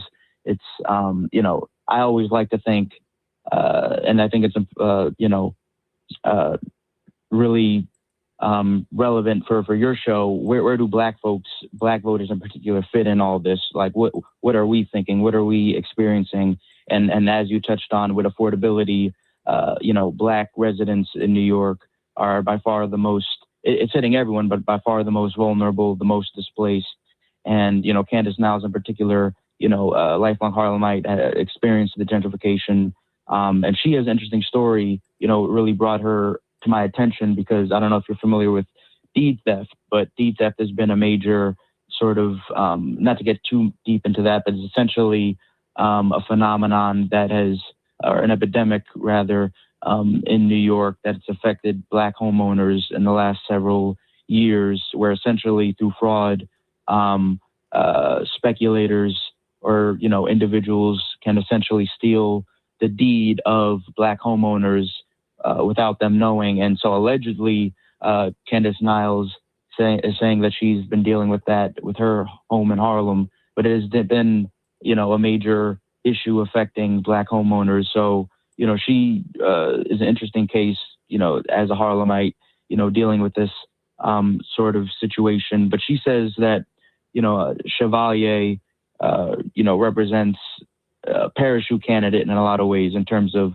while she shares a lot of those same views as far as progressive politics, says that essentially, because Chevalier, she, moved to New York only a few years ago, Columbia student, a young candidate, but, so Niles likes to point out that she essentially is not, connected with, the true Harlem community in terms of seeing the gentrification and what the kinds of things that have, taken place in Harlem in particular. So, and says that she, in her campaign, have not really addressed Harlem and Harlem's concerns. So we'll look to see, obviously, in the next several months, how Chevalier and her people, go about it. But yeah, I just wanted to, plug that story. It'll be interesting to see, how that race unfolds. But yeah, and the other thing, and as we touched on, and as you mentioned, what you'd like to say to your class, all politics is local. And so really, I think a lot of times people, particularly for congressional candidates, like to make it about sort of Trump, or like to make it about, these national sort of popular topics. And Niles has actually challenged Chevalier in saying that, she likes to focus on the more popular sort of pro-Palestine sort of and Iran war kind of topics. But, people in this district, black voters, you can't forget about what they're dealing with their just the regular day-to-day struggle. And I think congressional candidates have to make sure that they touch on that, if they hope to win, because, voters are thinking, okay, that's all good. We know Trump is bad and all that. Speaking, as a prospective voter, they would say, okay, yeah, I don't like Trump, but what are you going to do for me? So, I think that'll be really interesting to see how that shapes up, because you can't forget about what voters in your district, particularly black voters, are dealing with when you represent all of Harlem and, the folks that are most vulnerable to the affordability issue, as we touched on in New York, that New York is facing. Well, one thing about it, I definitely appreciate your lens on this and level of expertise. I definitely have to do a segment on parachuting. It's contagion in these parts too. And it's really rooted in those that ascend to the work. When you look at the history of Chicago, and it's no disrespect because I have relationships with a number of them, but those that have risen in political power are not native. So it's a thing. And I don't know what that thing is. Sometimes the thing is, I don't know if you've ever heard this, but if you want to make it, you got to leave and come back. I'm like, yo, wait a minute. Why do I have to leave? If the fact that I'm living to tell this story from Chicago as I'm looking to the horizon of turning 40 offends me, because I think I've earned my stars and stripes and I'm not looking at the American flag. I'm not. But the fact that that's what you got for me tells me a lot, particularly as I look around the landscape of those that have risen in political power are not from here. So it doesn't just happen in New York City. It happens here too. And that is a thing, right? And I don't know what that thing is or what we like about those that just showed up. Maybe, connecting to your local school and all of that is not a good thing. I don't know why we prefer those that aren't natives. And I think it's something to that. And if I could, I think it's interesting in New York in particular, because the New York, political sort of ecosystem and infrastructure is huge. Obviously, Hakeem Jeffries, so a lot of AOC, Mamdani, a lot of political leaders, do come from New York. I think, particularly when you think about, and I appreciate that perspective.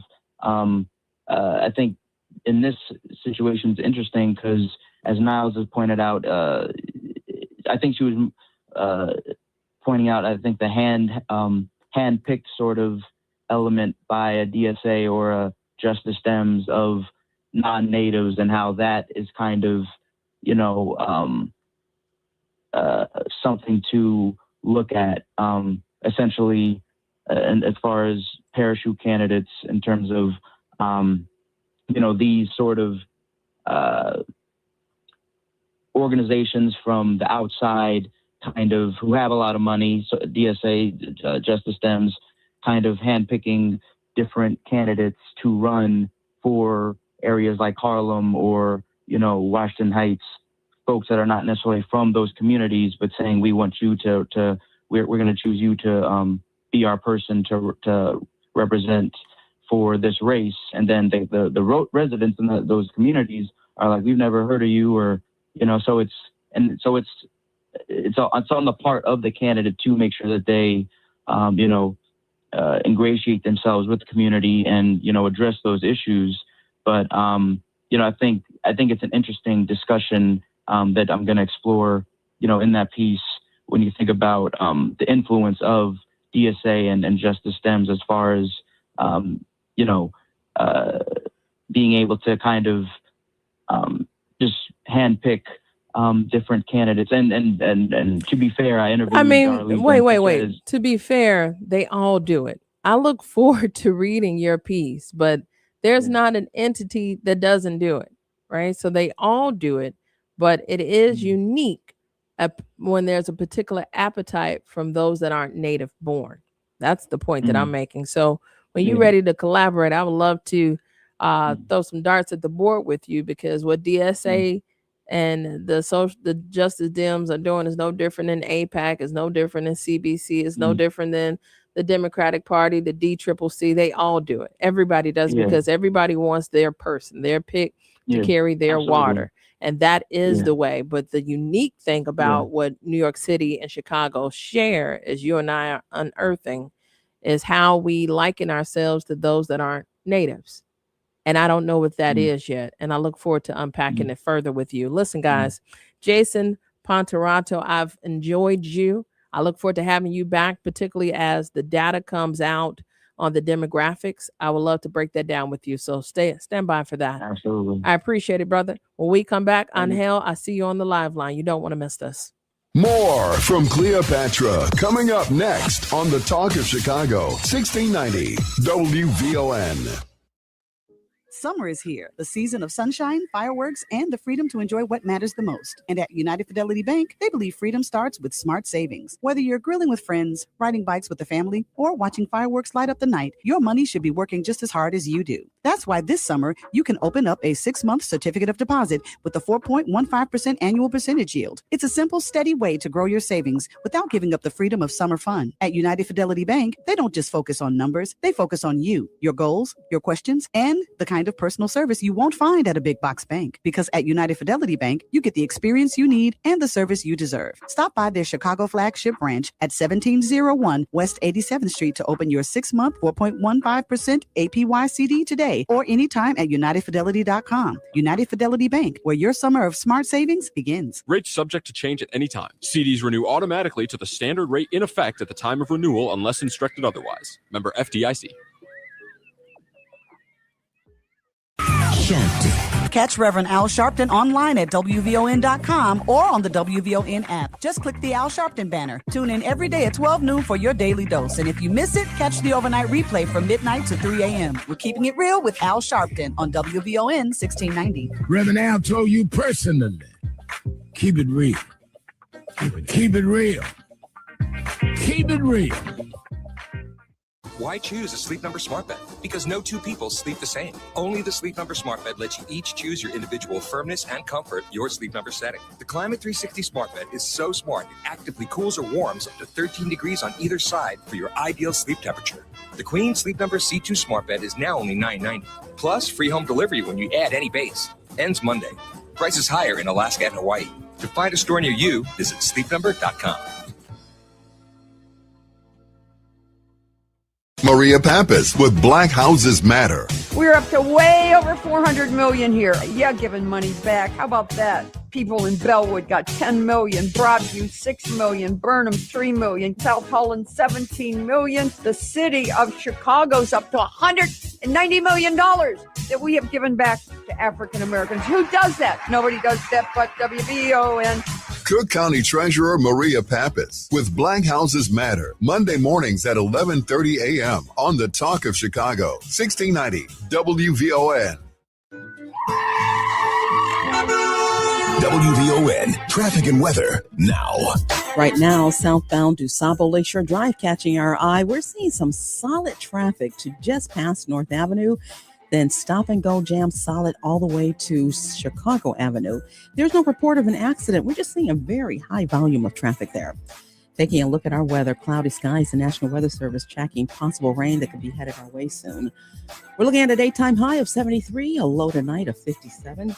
Temperatures right now steady at 71. 71 at Midway, 71 in Auburn Gresham, and 71 degrees here at the Talk of Chicago.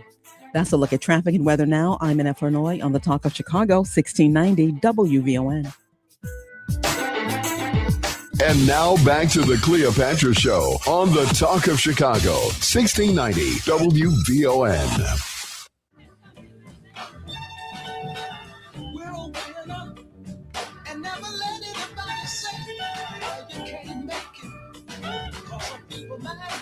Listen, guys, we are back. The time is 10:55. You're listening to the Cleopatra Show.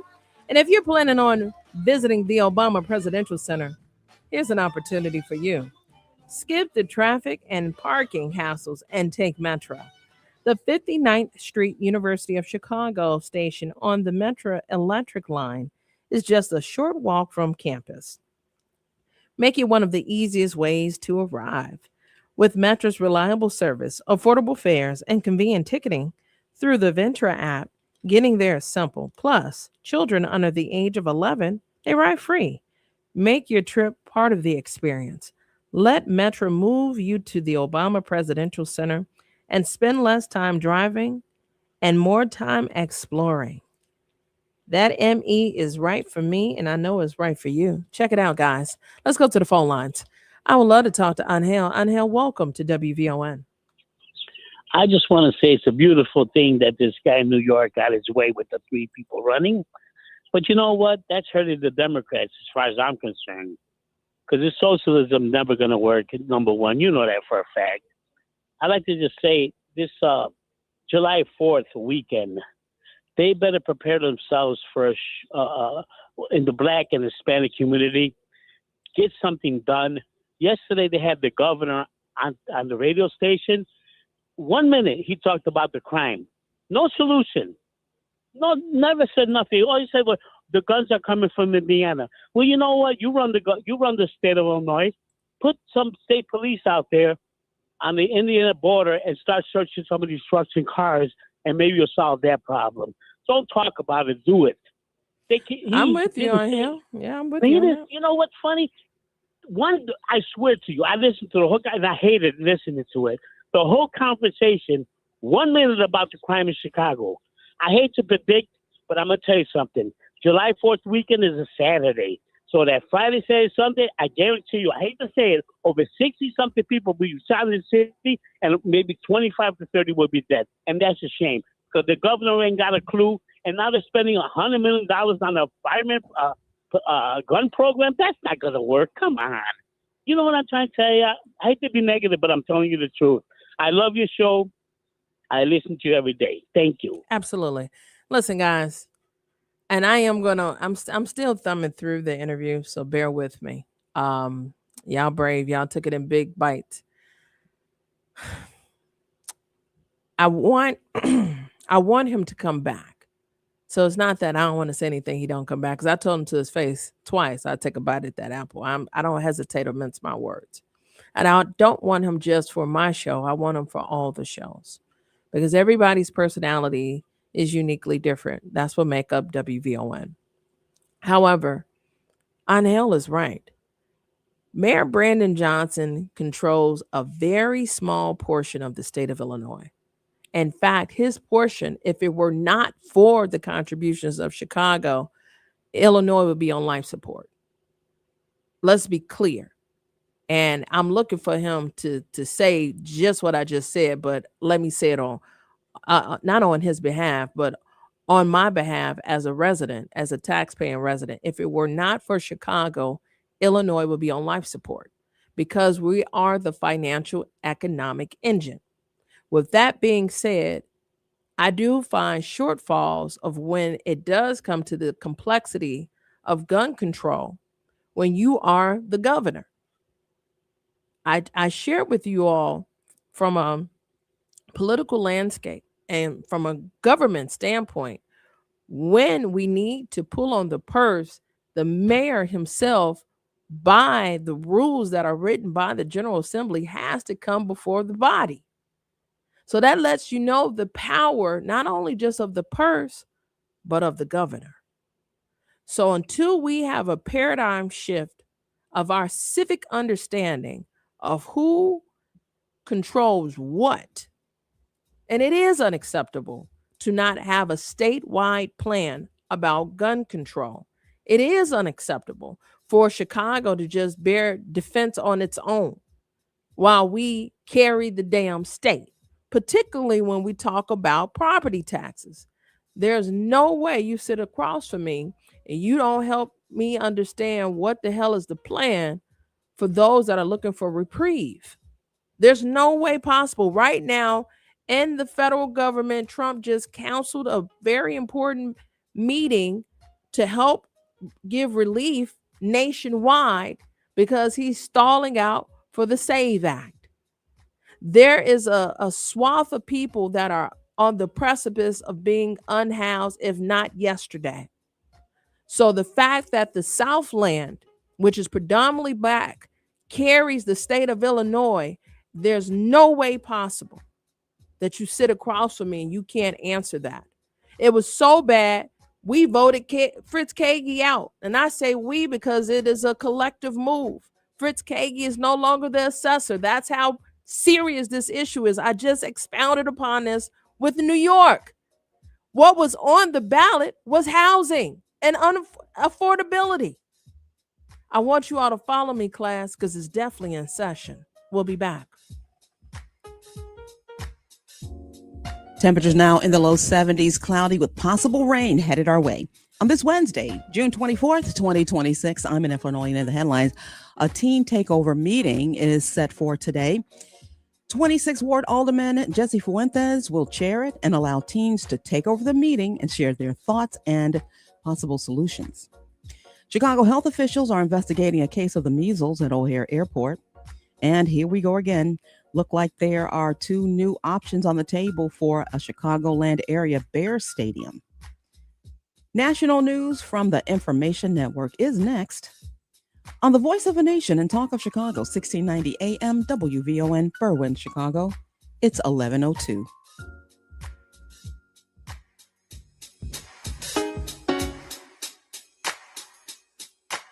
KPIN News Now. At least 13 people were injured in a drive-by shooting on Chicago's South Side with no arrest yet. This man was on his front porch when the shots rang out. I was a little scared, but, by you hearing the shots, you just run and duck and hide. So that's all I did. Mayor Brandon Johnson says the city is working overtime to combat illegal guns after a violent weekend left 33 people shot, including 6 killed. 2 Florida teachers who used racial slurs will be allowed back in the classroom after a school board vote. 1 additional teacher was not reinstated as concerns remain about accountability and creating a safe environment for students. And Billboard is naming Earth, Wind & Fire the greatest R&B group of all time, topping its list of 50 iconic acts. The legendary band is recognized for blending soul, funk, jazz, and rock, influencing generations. Get BIN News Now on demand 24/7 on the iHeartRadio app. Back to Terry McCready. 2026 is the year of affordability. The American people have been desperately seeking housing.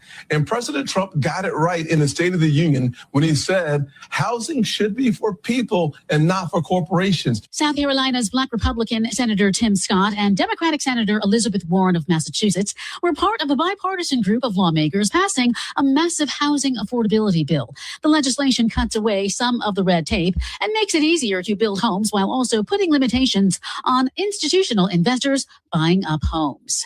Brad Lander winning the Democratic primary for New York's 10th Congressional District. Something quite beautiful has happened. People are excited by the idea of a politics that's more collaborative. They like the idea of a Muslim New Yorker and a Jewish New Yorker campaigning together. They want a city that leaves those bitter, sour, corrupt politics of the past behind. Lander talking about the primary last year. He was backed by Democratic Socialist New York City Mayor Mayor Mamdani, and he defeated incumbent Congressman Dan Goldman. Lander is one of a handful of candidates backed by the mayor. Mamdani is backing fellow socialists in these primaries, but Lander does not label himself a socialist, but rather a Democratic progressive.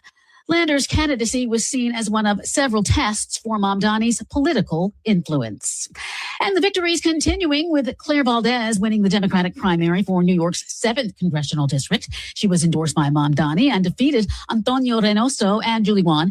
Valdez is a self-described Democratic socialist and ran on a pro-Palestinian platform advocating for an arms embargo on Israel.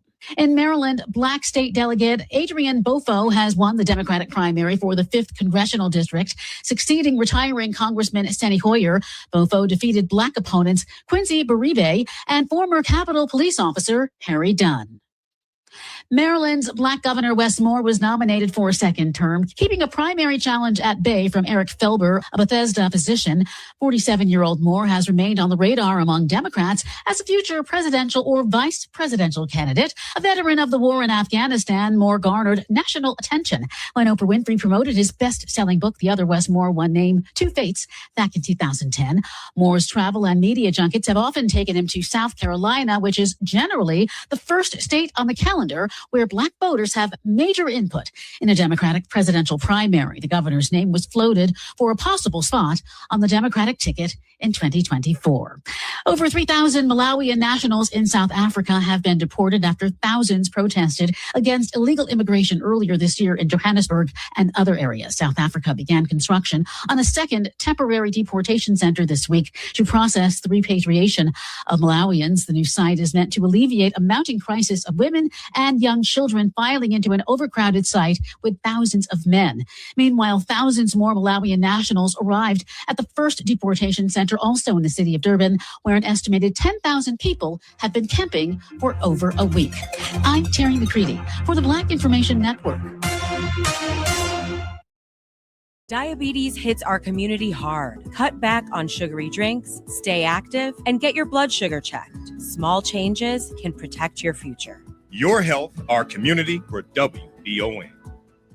Staying active as you age can help improve mobility, balance, heart health, and independence. It's never too late to prioritize movement, and that's your healthy reminder. This healthy reminder is sponsored in part by OSF Complete Care 55+. How many hours did you waste in traffic last year? Take control of your commute on Metra. Spend your time relaxing and let us handle the driving. Plus, our 95% on-time rate means we get you there fast. Metra, drive less, do more. It's D.L. Hughley. When you see things like what happened in Virginia, where they had a special election and expanded seats for the Democrats, Republicans have been putting their fingers on the scale of the elections forever. They've always done it. They've always gerrymandered. But now they have gerrymandered everything to the nth degree that they don't have any more room to gerrymander. And now these Democrats have picked up 10 to 12 seats. Even after this is all over, we got to get back to people who are involved in the pedophile ring. We got to get back to ICE brutalizing people. So the war is a distraction, but from some pretty horrible that we got to get back to. Weekdays at 5 a.m. on the Talk of Chicago, 1690 WVON. This month on Mama, I Made It, Samantha Chapman welcomes hip-hop icon Juvenile. From his early days helping define Southern hip-hop to becoming one of rap's most recognizable voices, Juvenile opens up about his journey, his legacy, and the lessons he's learned along the way.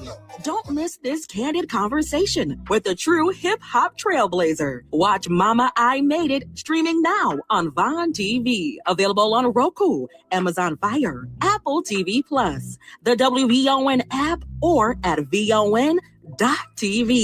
Vaughn TV, for the culture, by the culture.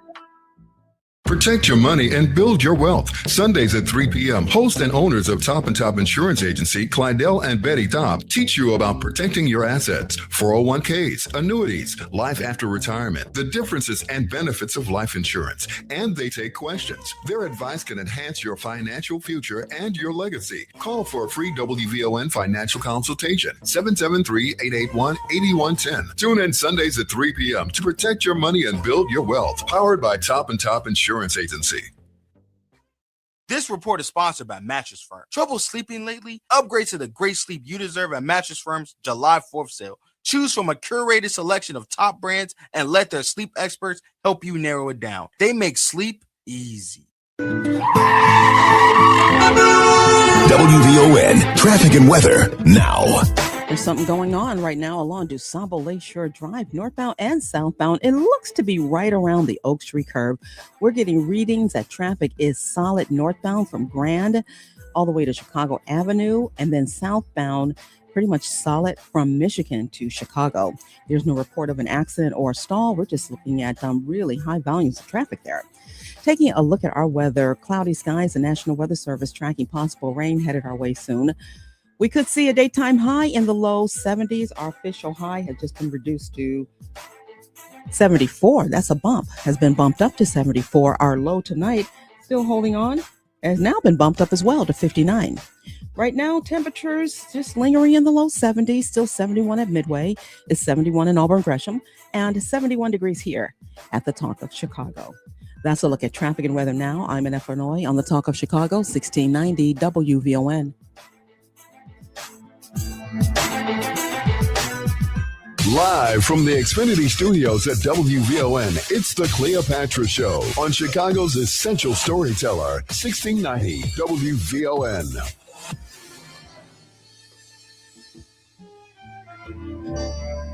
I'm from the other side of town, out of bounds. To anybody who don't live around, I never learned to share or how to care. I never had no teachings about being fair. Depression is part of my mind. The sun never shines on the other side of town. The need here is always for more. There's nothing good in store. And listen, guys, we are back. The time is 11:11. And this Black Music Month, WVON is proud to present the Chicago Catalog, a celebration of artists who gave Chicago its soundtrack. Today's feature, Curtis Mayfield, a Chicago native and founding member of The Impressions. Mayfield became one of the most influential songwriters and performers of his generation, creating timeless classics like People Get Ready, Keep On Pushing, and Move On Up. Fun fact, Curtis Mayfield taught himself to play guitar by tuning it to the black keys of piano, the black keys on a piano. creating a distinctive sound that helped define Chicago soul and influence artists for decades. Let me tell you about Black excellence. Talent is all around us. And he taught himself. I used to have so many students that, as post-secondary director of Chicago Public Schools, I've sent students all across the country. And I would find myself sparring with music directors because they would not accept my students because they could not read music, but they can play. They could play, they could play, they could play. And I began to learn, I really only know being around Black children. And then I grew to become around a little bit of brown children. I don't know other cultures as much. I've spent a little time in Japan, some time in South Africa, so on and so forth, right? But actually being submerged, I kept questioning, is this a Black thing? Like, what? Black children just can play by ear. God bless them. But I was so incredibly frustrated that they could not read it because I could not send them on a scholarship. But when I hear the fun fact about Mayfield, it always gives me hope because a gift is just that. It is. And it is unique. And I wish, older me would have fought a little bit harder, but younger me acquiesced because it was their program, right? I can't make people do what I want them to do, but you miss a good thing. And I would tell them that all the time. I had so many students that could play but could not read music. Oh, man. Anywho, I finally had an opportunity, and I want to thank Jason for the conversation. I read just a handful of the comments. Al Stone definitely caught my attention. Shout out to Matt Rash, who had my back and was thumbing through it. Al Stone said, "You just witnessed Kamala get whooped in 3 hours. Wait to the midterm election night. This country rebukes Mamdani." Al, why do you say that? I think we as, I can't say we as a people because I haven't laid eyes on you. As people, I feel like sometimes the pessimism of the cynicism that erupts from your core just looks for the opportunity of failure. And even if he falls short, failure is when you stay on the ground. What you fail to calculate is when you get back up. And you are talking to a woman. I've ran for office. I've managed folks that have ran for office. I've been a part of many of political campaigns. And the testament of my story is not only did I get back up, I came back up swinging because my belief is stronger than anything that is on any docket or any referendum or any ballot. The man that's crossed my chest not only perpetuated hope, but was vested in it, right? So my belief. So when you look at progressives or socialists or however folks want to classify them, Republicans, Democrats, moderates, whatever it is, something drives you. And whatever happened in the Harris campaign, I was just looking at an article in Atlantic that I'm going to broadcast with us. Did she lose because of her stance and posture in the war in Gaza?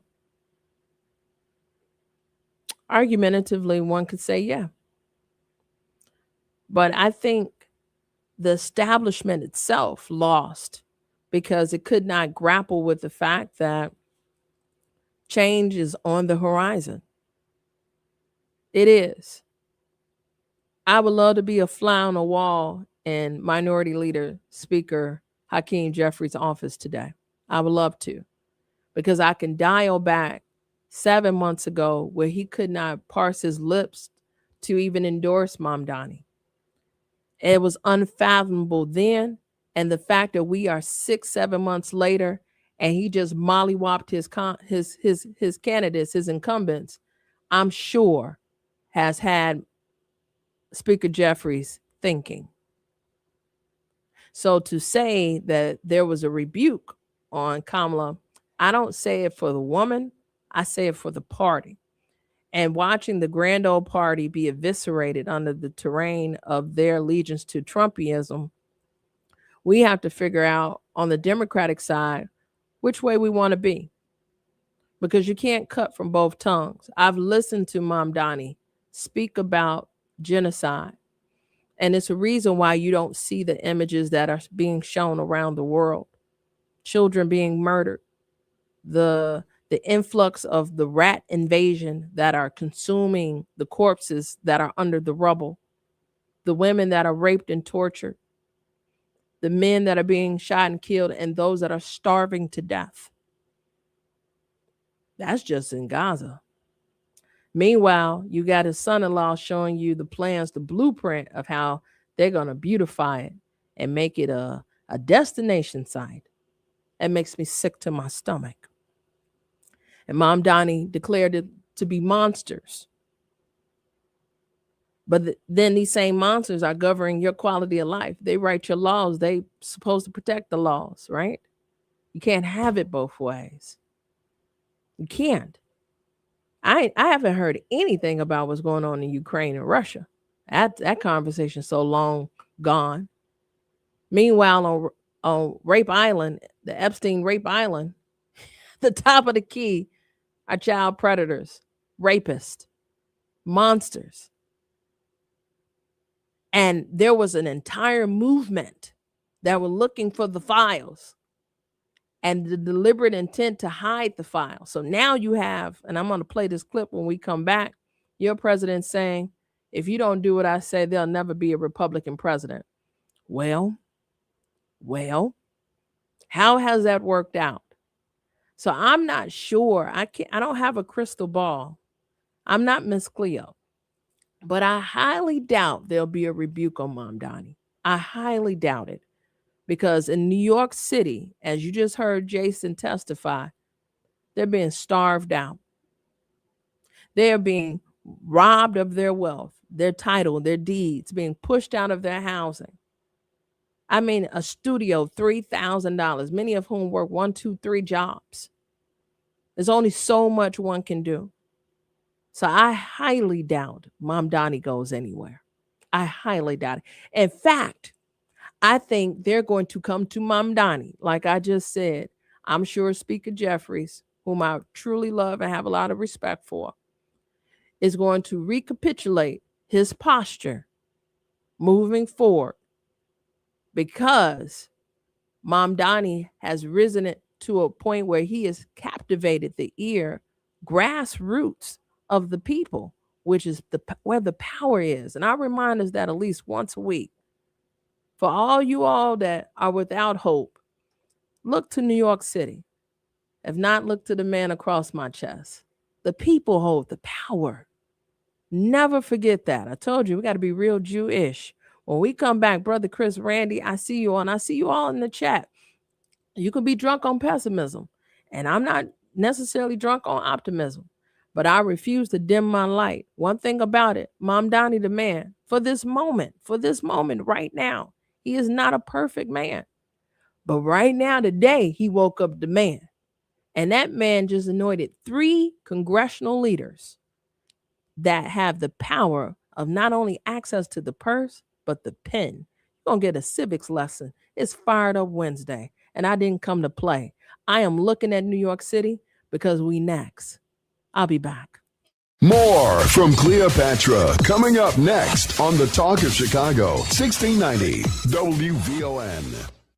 Many serious eye diseases develop without early warning signs. That's why regular comprehensive eye exams are important. Even if your vision seems fine, early detection can help protect your sight for years to come. This healthy reminder is sponsored in part by Dr. Ansel T. Johnson and Vision Salon Eye Care Associates.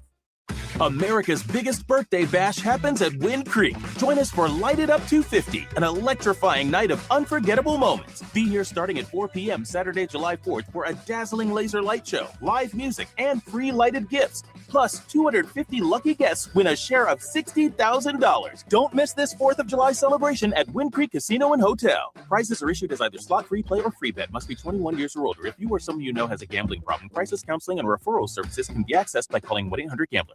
Smart conversations with smart people makes us smarter.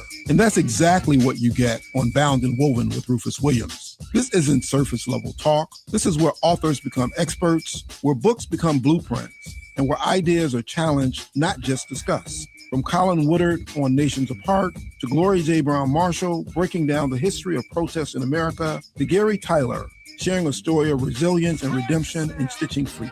These are not interviews. These are conversations that matter, because every book has a story and every story has a deeper meaning. Bound and Woven with Rufus Williams on Bond TV. You can catch us on Roku, Amazon Fire, Apple TV+, the WVON app, and VON.TV. Why choose a Sleep Number smart bed? Because no two people sleep the same. Only the Sleep Number smart bed lets you each choose your individual firmness and comfort, your Sleep Number setting. The Climate 360 smart bed is so smart it actively cools or warms up to 13 degrees on either side for your ideal sleep temperature. The Queen Sleep Number C2 smart bed is now only $9.90. Plus free home delivery when you add any base. Ends Monday. Prices higher in Alaska and Hawaii. To find a store near you, visit sleepnumber.com. It's Rufus Williams. The thrill of summer is finally here, which also means it'll be over before we know it. This fall, the Rufus Williams Travel Club is heading to Charleston, South Carolina, October 8th through the 12th. Join me as we experience the beauty, the brilliance, and the culture of one of America's most captivating cities. We'll enjoy the charm of the Lowcountry, breathtaking scenery, incredible cuisine, and the rich African-American history of Charleston. There will also be a few special surprises designed just for our group. So whether you're traveling alone, with family, or with friends, you'll be welcomed into an unforgettable experience filled with great people and great memories. Space is limited, and the best rates are right now. Simply go to WVON.com, click on the Rufus Williams Travel Club banner, and reserve your space. Advantage International is the official travel partner of the Rufus Williams Travel Club. Charleston, South Carolina, October 8th through the 12th. Travel with people, travel with purpose, travel with us.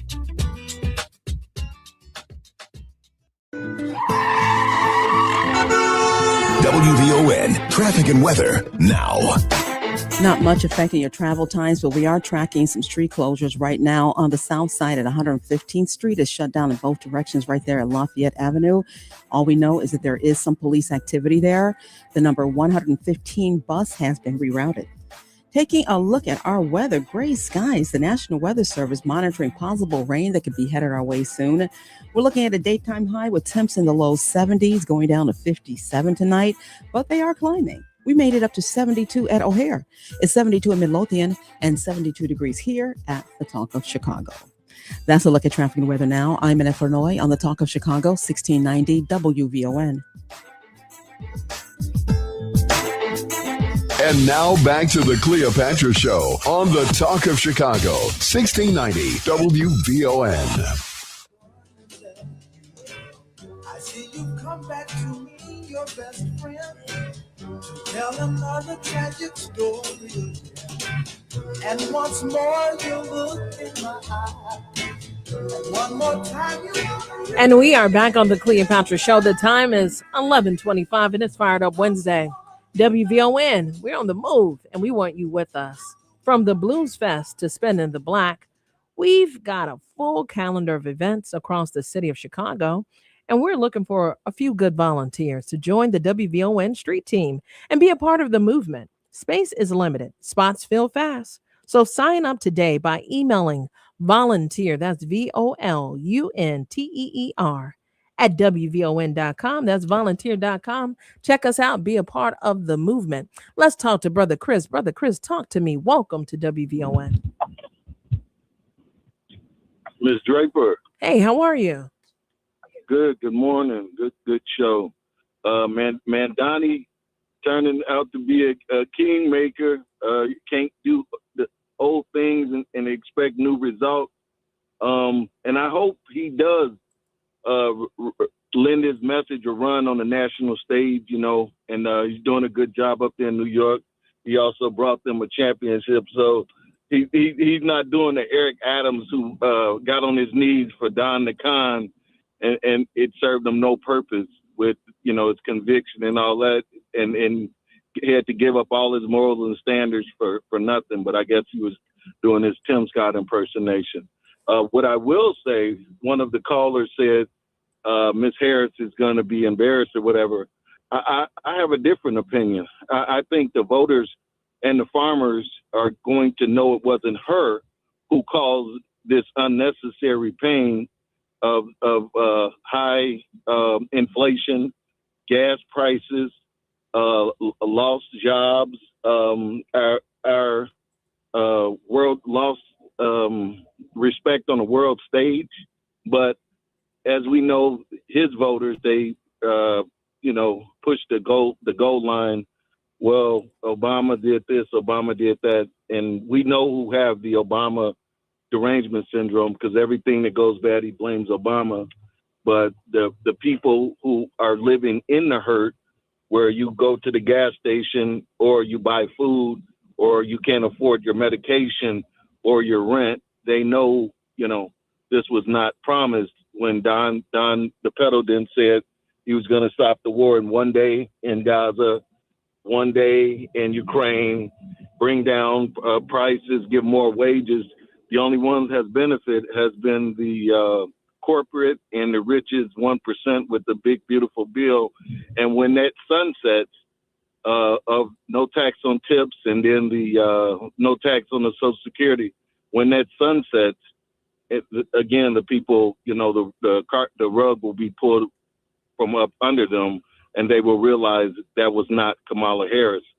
And Mr. Ankiel, or whatever his name is, he needs to stop being an alarmist, because things in Humboldt Park is not so great. And I grew up there as a kid, but things are not so great, and Little Village. So instead of saying things are what's going to happen in the Black community, he needs to, watch where he lives. So that's all I want to touch on. Thanks for letting me speak, Cleopatra. Absolutely. Let's talk to Andre. Andre, talk to me. Welcome to WVON. Hey, good morning to you, Miss Cleopatra, the favorite millennial. How you doing? I'm great. Good, thank you. Well, I just want to say very quickly that socialism might work on the local stage, but it won't work on the international stage, and I'll tell you why. Bernie Sanders ran for president, and he was under their socialist platform, and he lost because people associate socialism with Fidel Castro. Fidel Castro was oppressive. He esteemed civil rights and voting rights, and he was very, staunch with this communist view of his. So when people hear socialism, they automatically, without reading into it, they automatically associate it with Fidel Castro and how he oppressed women and the people over there in Cuba. That's why people have a bad taste. But socialism will work for Mamdani locally, but if you go national, try to run for president on a socialist platform, he's going to lose. Thank you, Ms. Cleopatra. Excellent call. When we come back, Brother Randy is on the live line. And I would like to take a different bet. Mamdani is not this moment, but it is this moment in terms of the potential that I see. And if he raises an army, see, too often we show up just the man. It is bigger than Mamdani. And I can point to some key races across the country where his potential to be the kingmaker is real. And it makes me think of Willie Wilson. I'll expound more when we return. Gray skies, temperatures now in the low 70s as we track for rain. Good morning, I'm Annette Flournoy, and here's what's happening. New this hour, happening right now. Several teenagers, community and city leaders are meeting at City Hall to try and tackle the so-called teen takeover problem. They're coming together to give young people an opportunity to express themselves, as well as to share their ideas on creating positive ways young people can enjoy the city. Alderman Jesse Fuentes of the 26th Ward is moderating the meeting going on inside City Council chambers. Chicago Mayor Brandon Johnson says he supports a new Department of Gun Violence Prevention, which was proposed earlier this week by faith and community leaders. Perry Williams has more. Some city council members hope to introduce an ordinance before the August recess. It's incumbent upon me as the mayor of this city is to hear what these advocates are calling for and finding ways in which the work that we're doing can not just be aligned, but strengthened. Meanwhile, critics say creating a $100 million office during a huge city deficit is not wise. 33 people were shot and 6 killed over the weekend in Chicago. I'm Perry Williams. Southwest Side residents recently affected by gun violence will be getting some much needed support today. CPT Victim Services is setting up an emergency assistance center at Trinity United Church of Christ on West 95th Street to provide trauma care for those exposed to violence. Reverend Dr. Otis Moss III is encouraging residents to use the important services being offered. Anyone in the community that needs assistance, whether it is counseling, whether it's some form of trauma care, we want to ensure that people are developing and are growing. Princeton Park is where as many as 13 people were shot when 2 people opened fire into a crowd over the Father's Day weekend. There will be a variety of confidential victim services starting from 4 to 7 tonight. Well, health officials are investigating a case of the measles last week at Chicago O'Hare International Airport. The Chicago Department of Public Health says the case involves a traveler who arrived at O'Hare on June 17th. The person likely caught the measles outside the country, and members of the public may have been exposed to the illness on that day near Terminal 5. Well, good news for those who missed out on tickets to the sold-out Obama Presidential Center. A new block of tickets to the public, they're going on sale July 8th. The new ticket release will include visits from September through January 2027. The museum tower portion is the only ticketed area, while the vast majority of the campus is free and open to the public. Well, that's a look at our news now on 1690 WVON. Traffic and weather up next. WVO News Time, 11:33. It's D.L. Hughley. He has the lowest approval rating of any president in history. It is so bad, they stopped doing polls. The job numbers are so bad, they stopped tabulating them. If you look at the most unpopular leaders in the world, it is Netanyahu and him over North Korea and Russia. They've been pretty chill. So don't act like this is just something people are reacting to, because he used the Constitution like Sharman. Weekdays at 5 a.m. on the Talk of Chicago, 1690 WVON. Tuned in to your favorite WVON personalities on Facebook Live? Don't just watch, like it, love it, share it. Every click helps us grow the conversation and keep the community strong. So remember, like it, love it, share it, Chicago. Stop by the Illinois Lottery's Hot Wins Dollar Days of Summer event for a chance to win up to $25,000. Find them on June 30th at Plaza of the Americas, 430 North Michigan Avenue, from 11 a.m. to 3 p.m. Be smart, play smart. Must be 18 or older to play. Game odds available at IllinoisLottery.com. When you see flashing lights on the roadside, it's the law to slow down and move over. Your first move is to ease up on your speed and safely change lanes when possible. Flashing lights are emergency responders, law enforcement, road crews, and even drivers who may be stopped on the roadside, working, or waiting for help. Protect everyone on the road, including drivers like you. Move over. It's the law. It's not a game. Have you checked out WVON's digital streaming network, Vaughn TV? It's everywhere on Roku, Apple TV Plus, Amazon Fire, on the WVON app, and at VON.TV. Vaughn TV, it's cultural content on purpose.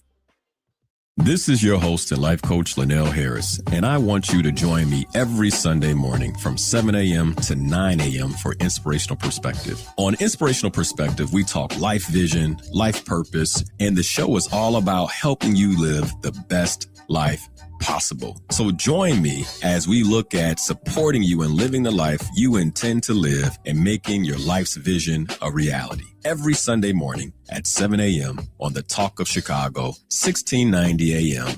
WVON. This report is brought to you by ComEd, powering lives. Here's a great savings idea. Did you know you've got the power to manage your energy? Yep, from usage alerts to energy saving programs and more. ComEd has all kinds of ideas to help you gain control over your energy saving costs. Find out more at ComEd.com/energy savings. WVON traffic and weather now.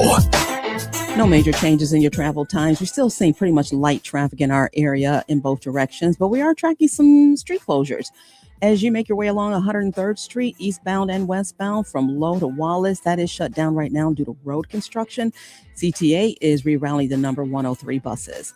Also on the south side, still that police activity at 115th and Lafayette. That area is closed, and CTA is rerouting the 115, the 115 Pullman bus because of it. Taking a look at our weather, cloudy skies. The National Weather Service still tracking that possible rain they say could be coming. We're looking at a daytime high in the low 70s, 74 to be exact. Tonight, the National Weather Service says we'll dip down to somewhere around 58. But right now, temperatures are in the low 70s, 72 at O'Hare, is 72 in Midlothian, and 72 degrees here at the Talk of Chicago. That's a look at traffic and weather now. I'm Annette Fernolay on the Talk of Chicago, 1690 WVON. And now back to the Cleopatra Show on the Talk of Chicago, 1690 WVON.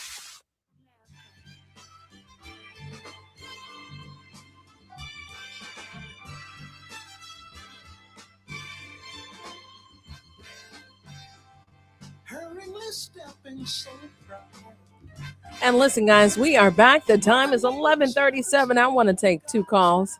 I see Brother Randy is on the live line. Welcome to the conversation. Welcome to WVON. Yes, good morning. How are you? I'm in good spirits, but it's Fired Up Wednesday, Brother Randy. Hey, I know I'm fired up too. I just want to say that I much respect you. I appreciate the discussion that you had earlier with the interview, so I'll be quick. With the other guests, excellent information about Mamdani, and I have much respect for Mayor Brandon Johnson. I support him 100%. And I want to just make clear, socialism does work. To respond to Angel, he is absolutely incorrect. The system of socialism had helped the people and the brothers and sisters in Cuba. Okay, they had a literacy rate of less than 25% before Fidel Castro took over in the early 60s. Their literacy rate now is over 75, over 80%. So it does work. The problem is that you have in the United States, they have systems where they have embraced socialism, even though they don't call it socialism, right?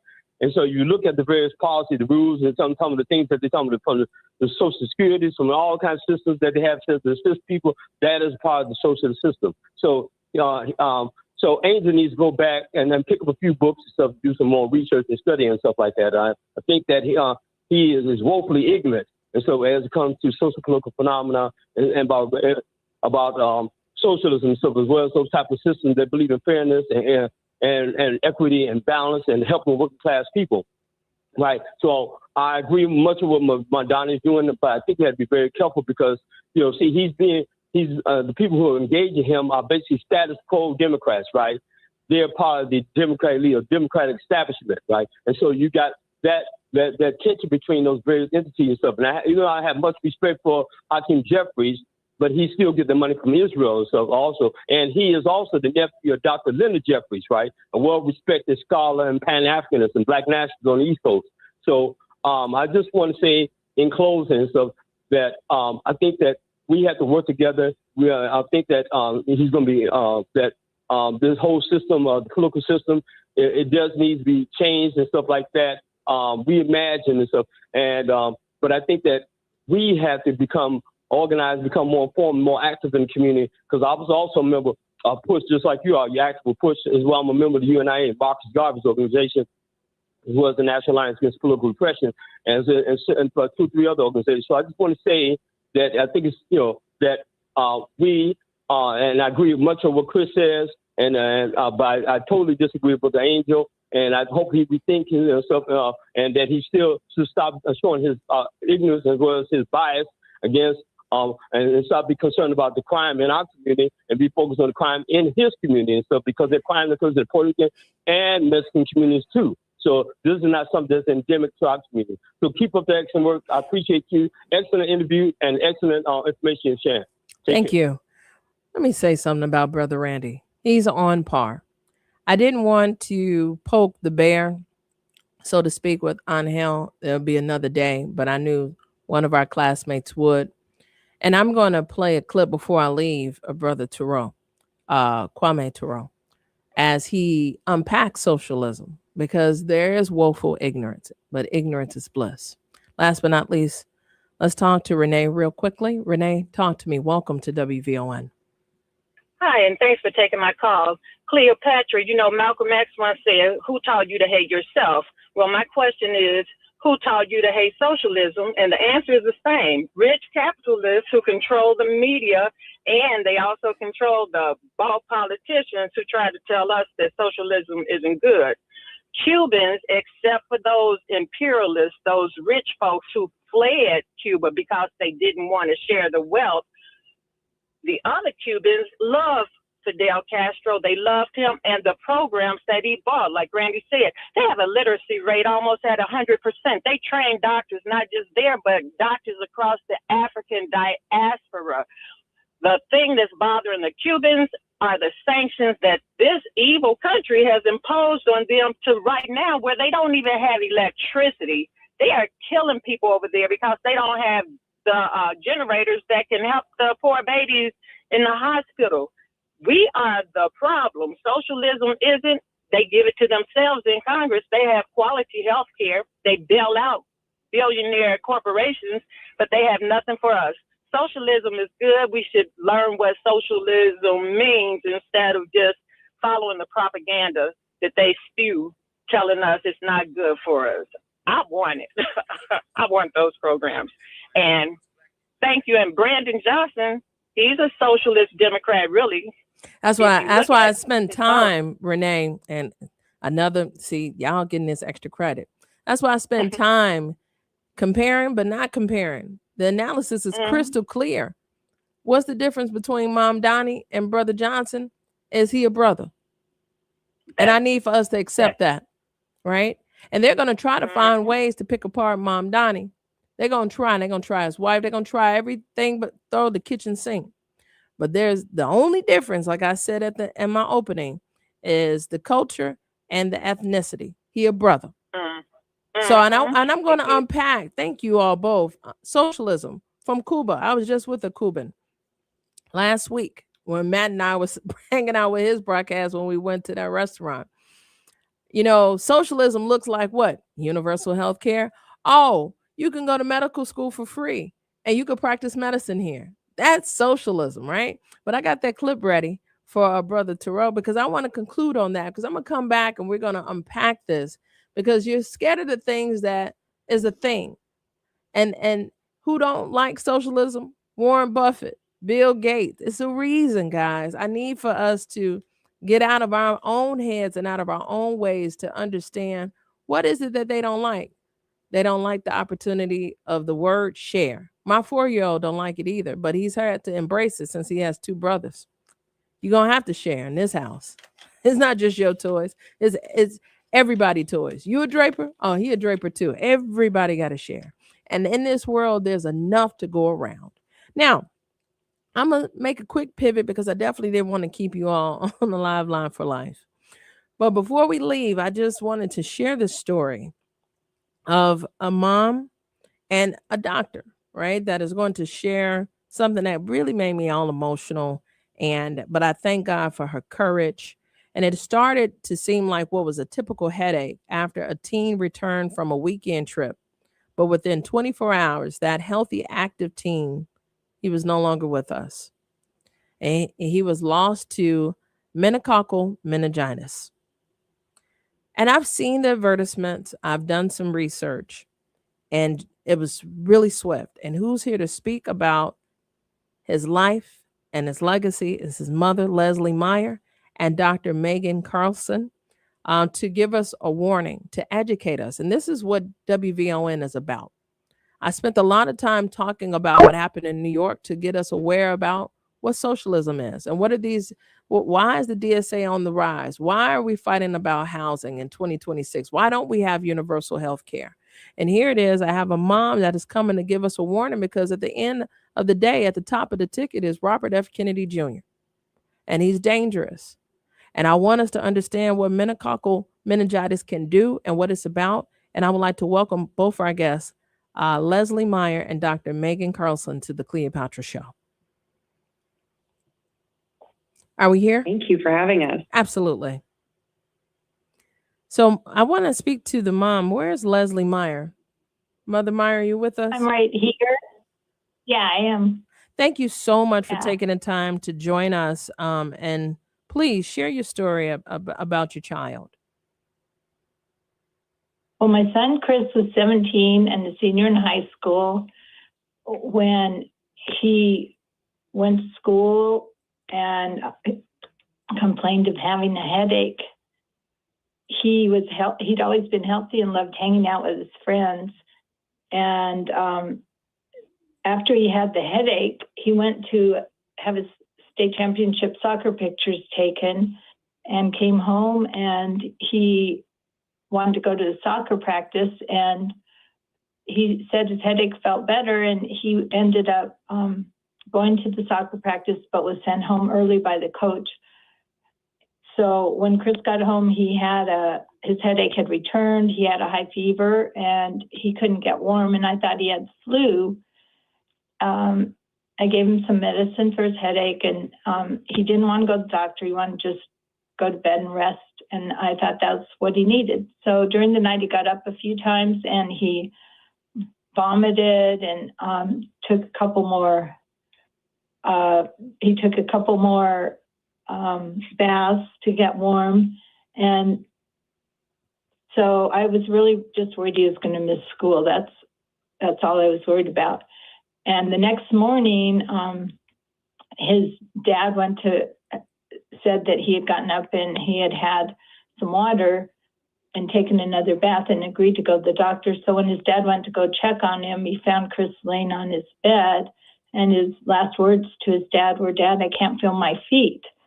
And then Chris became unconscious. The paramedics were called. He got rushed to the hospital where a spinal tap showed he had meningococcal meningitis, and he died. And it was just unbelievable. He'd been in school the day before and just complained of a headache. And so that's why we appreciate you having us here to tell about meningococcal meningitis and about the importance of getting your kids vaccinated to protect them from what happened to my son. And so Dr.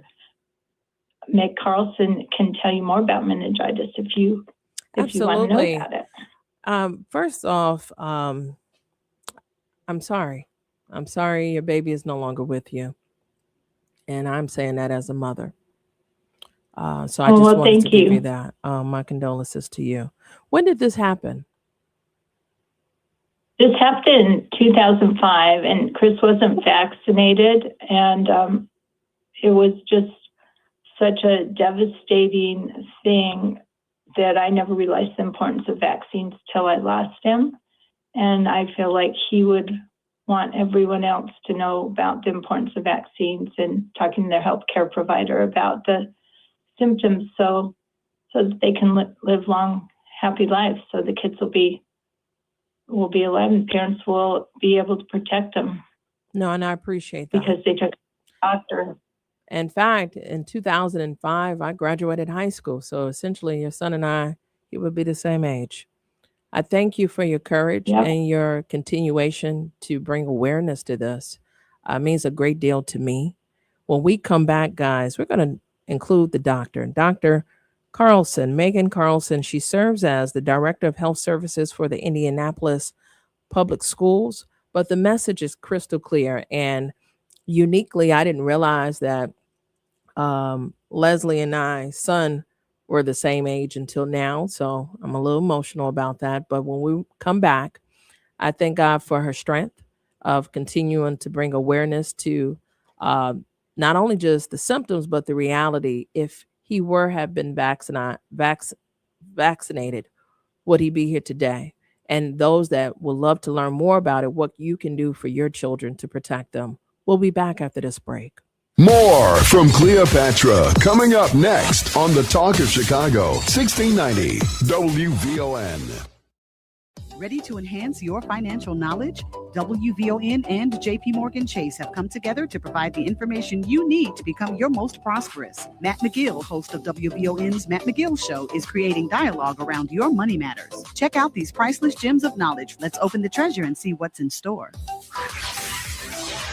What do you think are the pros and cons of renting versus buying?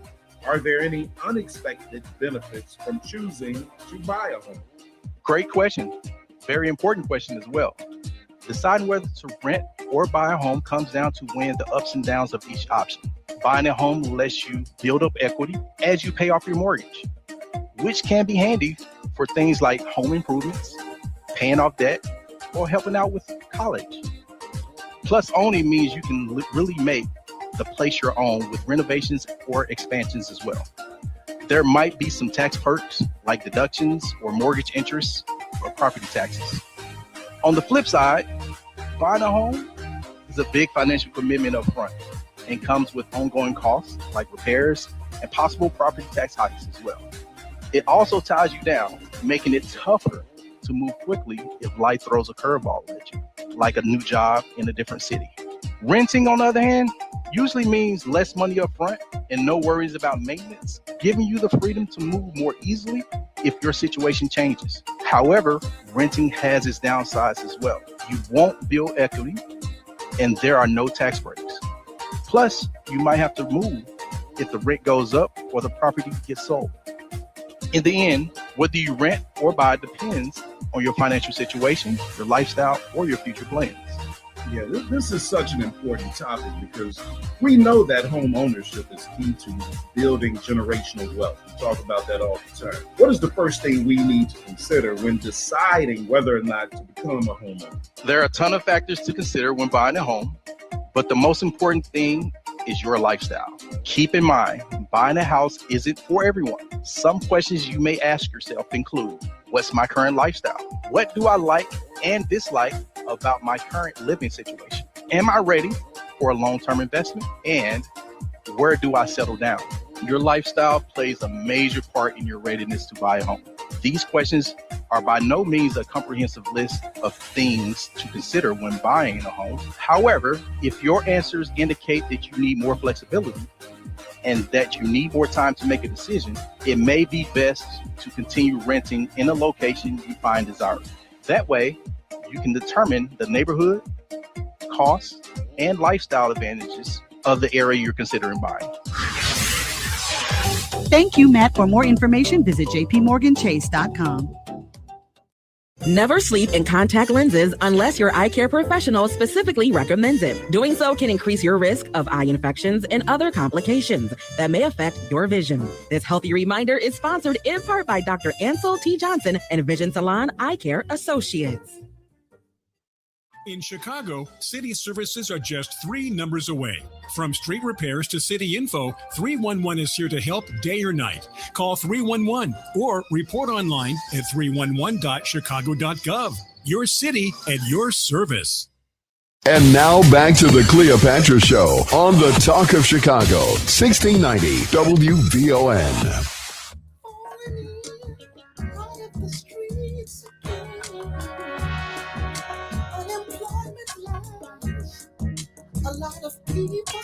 And we are back. The time is 11:55.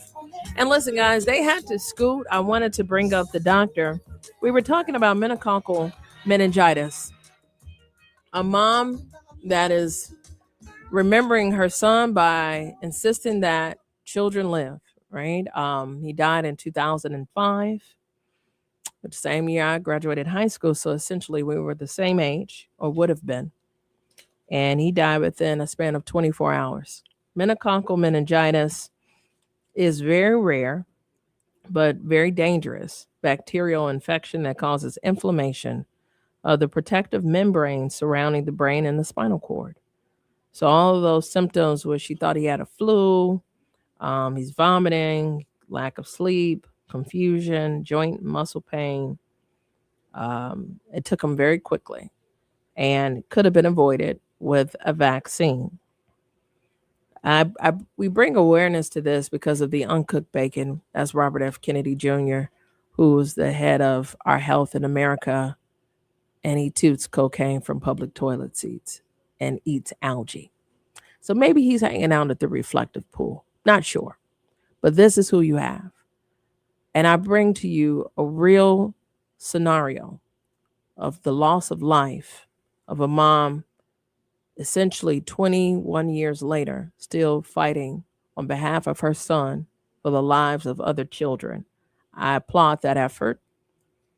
And I definitely want to make us aware I think it's important that we become aware. He was 17 years young, unexpected death because of meningococcal meningitis.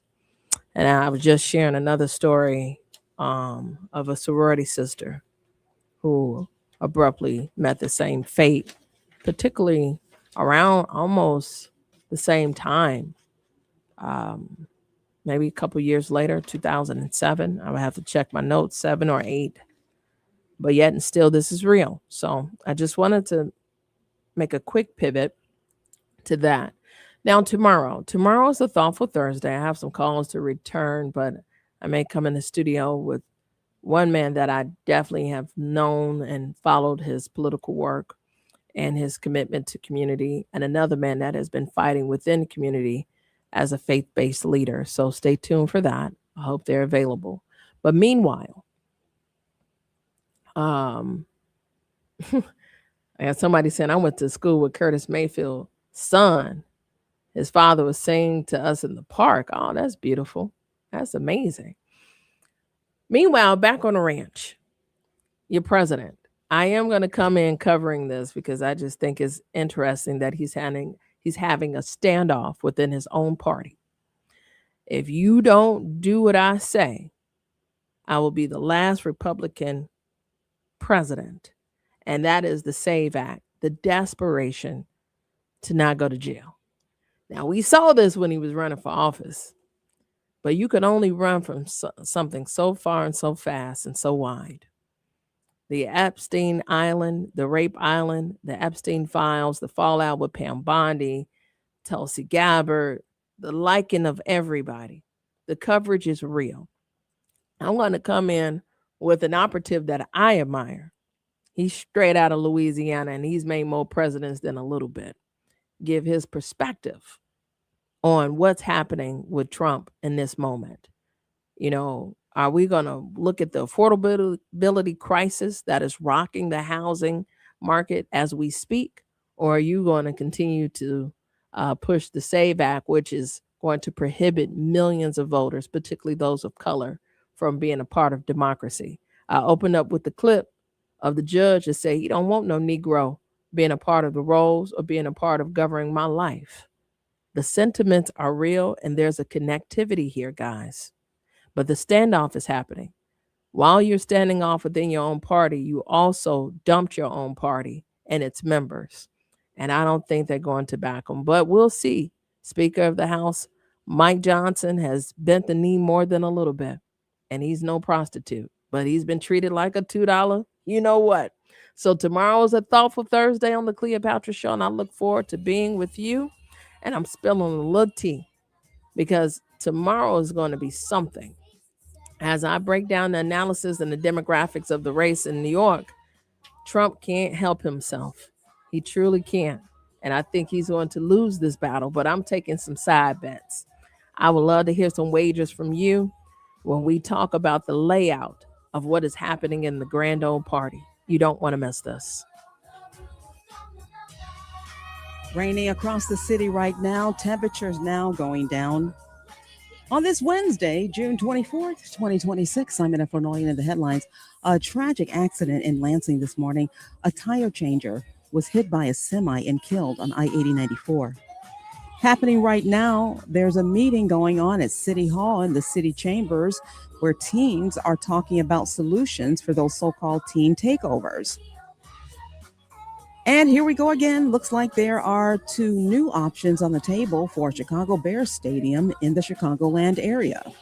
National news from the Black Information Network is next on the Voice of a Nation and Talk of Chicago, 1690 AM, WVON, Berwyn, Chicago. It's 12:01.